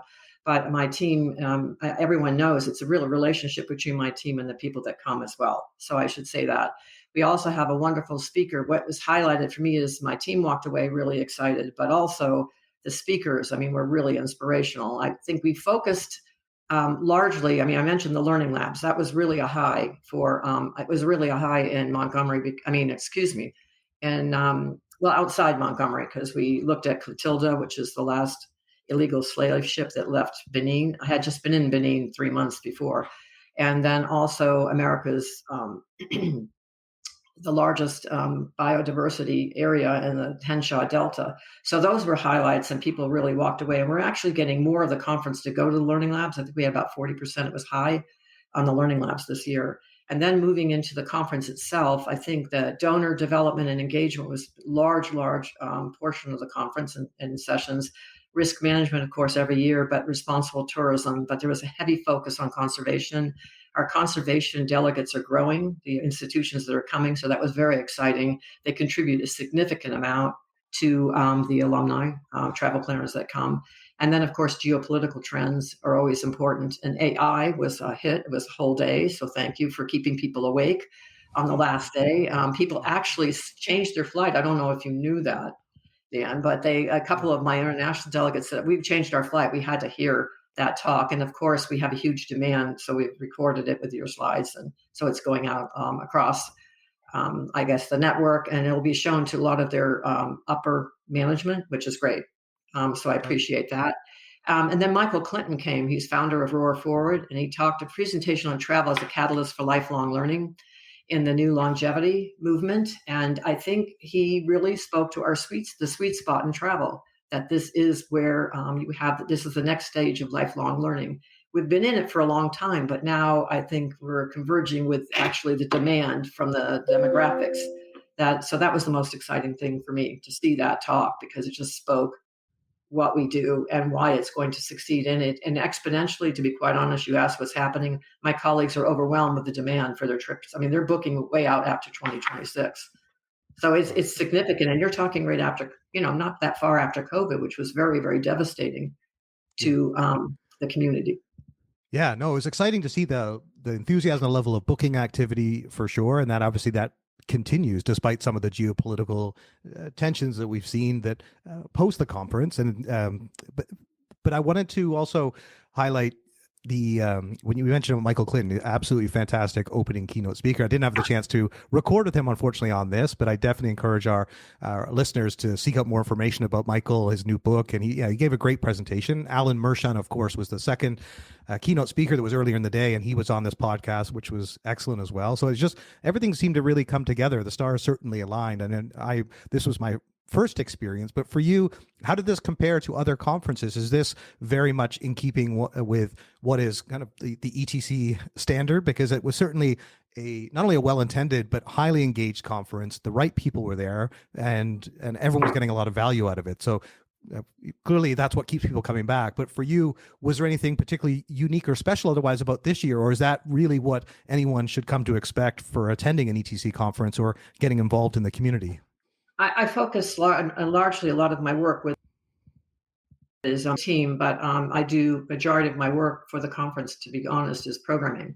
And I always try to have a very tightly curated program. I mean, that is our brand, our educational. I mean, what we deliver in the sessions. Some people say it's like trying to drink water out of a fire hydrant. I mean, in the sense that, I'm programming, Dan, for the programmers. I'm programming for my colleagues running these huge travel programs at very prestigious universities and institutions, and we have to deliver on an educational program. So 80% of the program really it's not a trade show. I mean, we do have our one-to-one meetings, but 80% is focused on programming. We put an enormous amount of resources and time. So this year, it really was aligned. I mean, the way the trend sessions flowed was really, you get a moment in time. Yes, I think this was one of our best, but I have to say, they're all focused that way. I mean, it depends. It's a very exciting time in travel too. So despite the challenges worldwide, so it was fun to program it, but we spent 6 months programming. I mean, but it involves all of you saw how many a lot of the speakers from the community. So you have to work with everyone to kind of get on the same choir page and really address. So spending 2 months in the summer talking to colleagues to find out what their issues are, and then putting together with my colleagues a program. So I have to say this was one of the best conferences on two levels for my team, because it was efficiently, beautifully run. The Montgomery delivered, but also the educational program, I think, was one of the best. Although I have to say Montgomery was transformative, and you hope that every conference is your best, because that's about all people remember is the last conference they came to. So you need to deliver. But it's very, very, I think, it's not just a session stuck in between trade show or whatever. It is actually, it is an educational program. And you didn't attend one day with just for the travel planners, but they're getting certification now. So there are certification programs going on. So there's a lot of detail focused on the programming.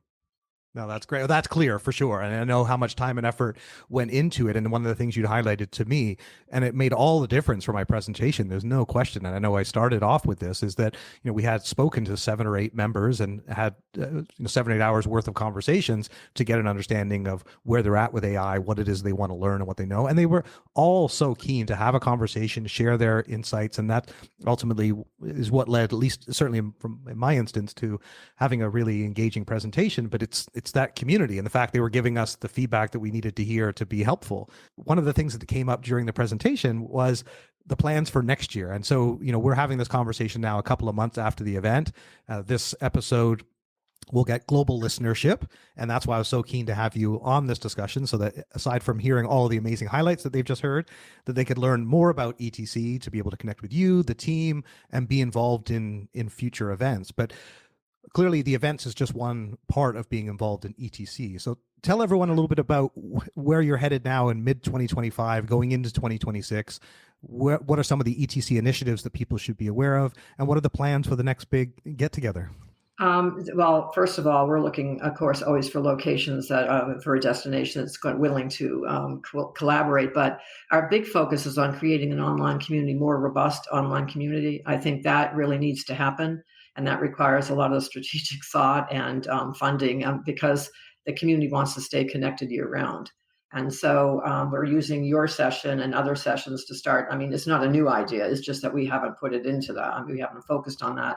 So that is one of the developments. We have a new advisory council rotating. So that's a whole nother focus. We go overseas for our international mid-year planning meeting with our advisory council. And once we pick the destination, unlike some organizations, we have to look at pricing, and basically picking a destination 3 years out is not the best pricing policy for the rooms, because we were dealing with a nonprofit audience. So there are a lot of factors that go into that, looking maybe at the West Coast. And because we try to combine, and there's some very very forward-looking tourism directors there that would be able to really grasp this type of meeting. So we'll announce that down the line. We never announce it at the conference, and I know that's probably not the way you do it, but that is the way it happens in this organization for the last 20 years.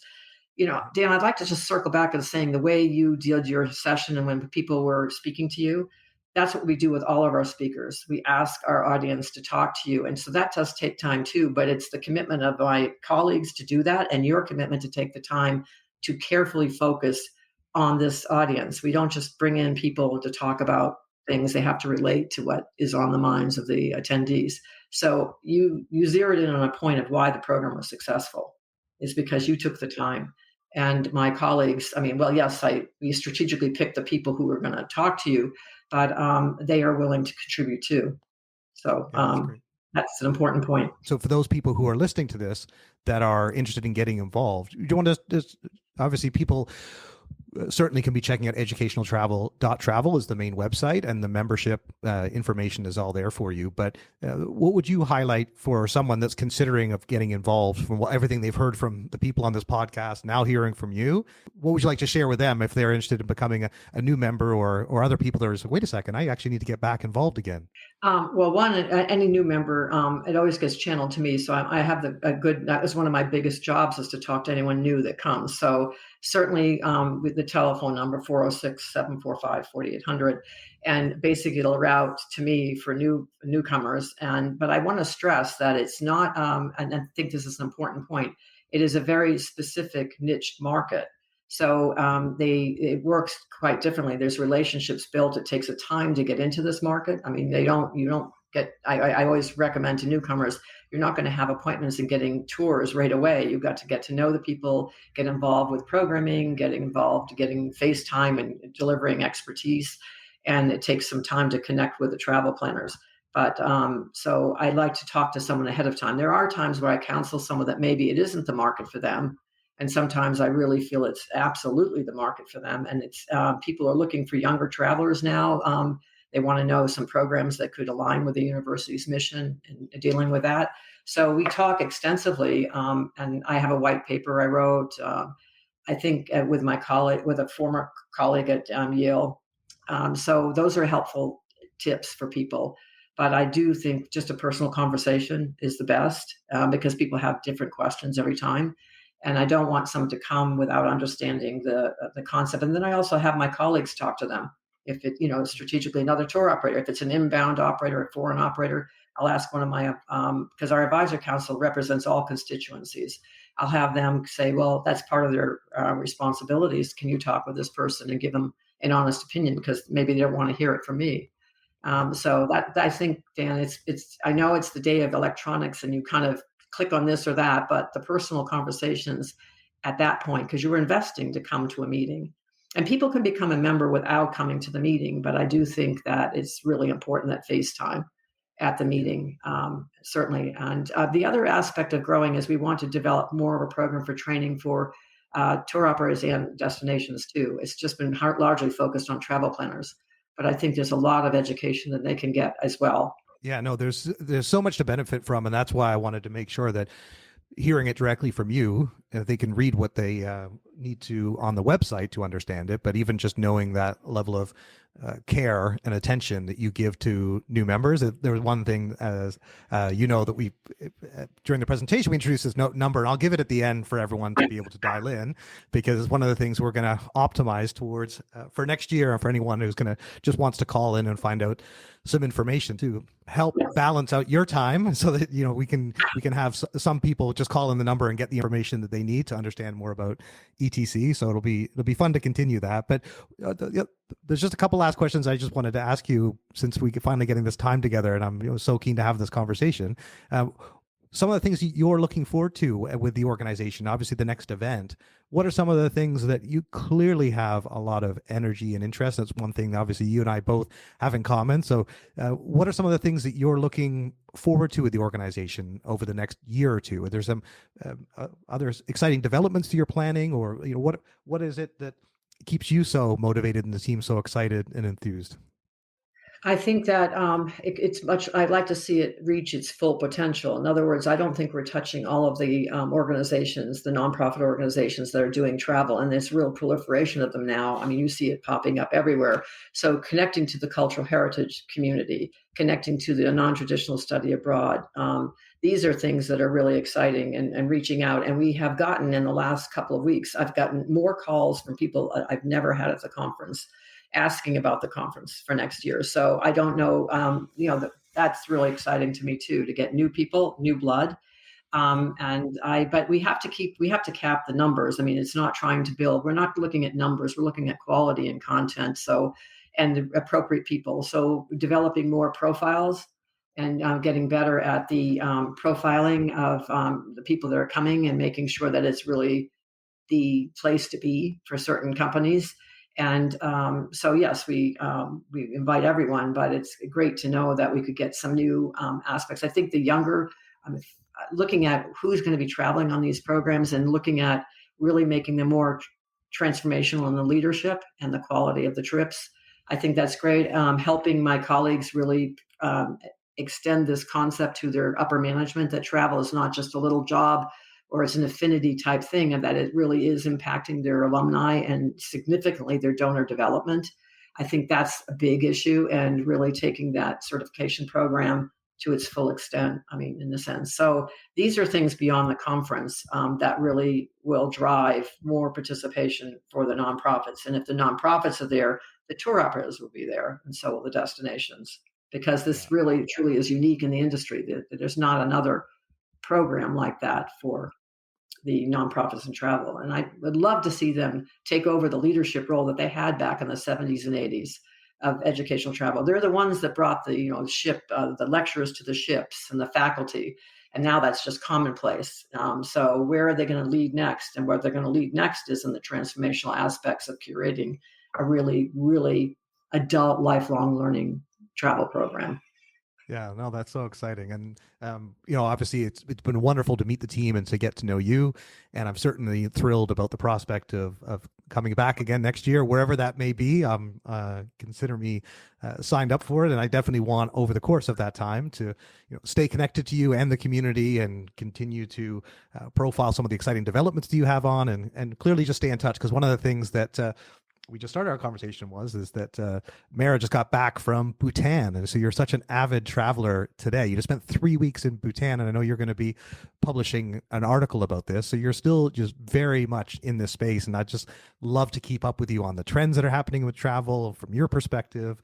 And so, yeah, sincere thank you for the invitation to the conference, for making the time to be here for this podcast and doing this special spotlight episode together.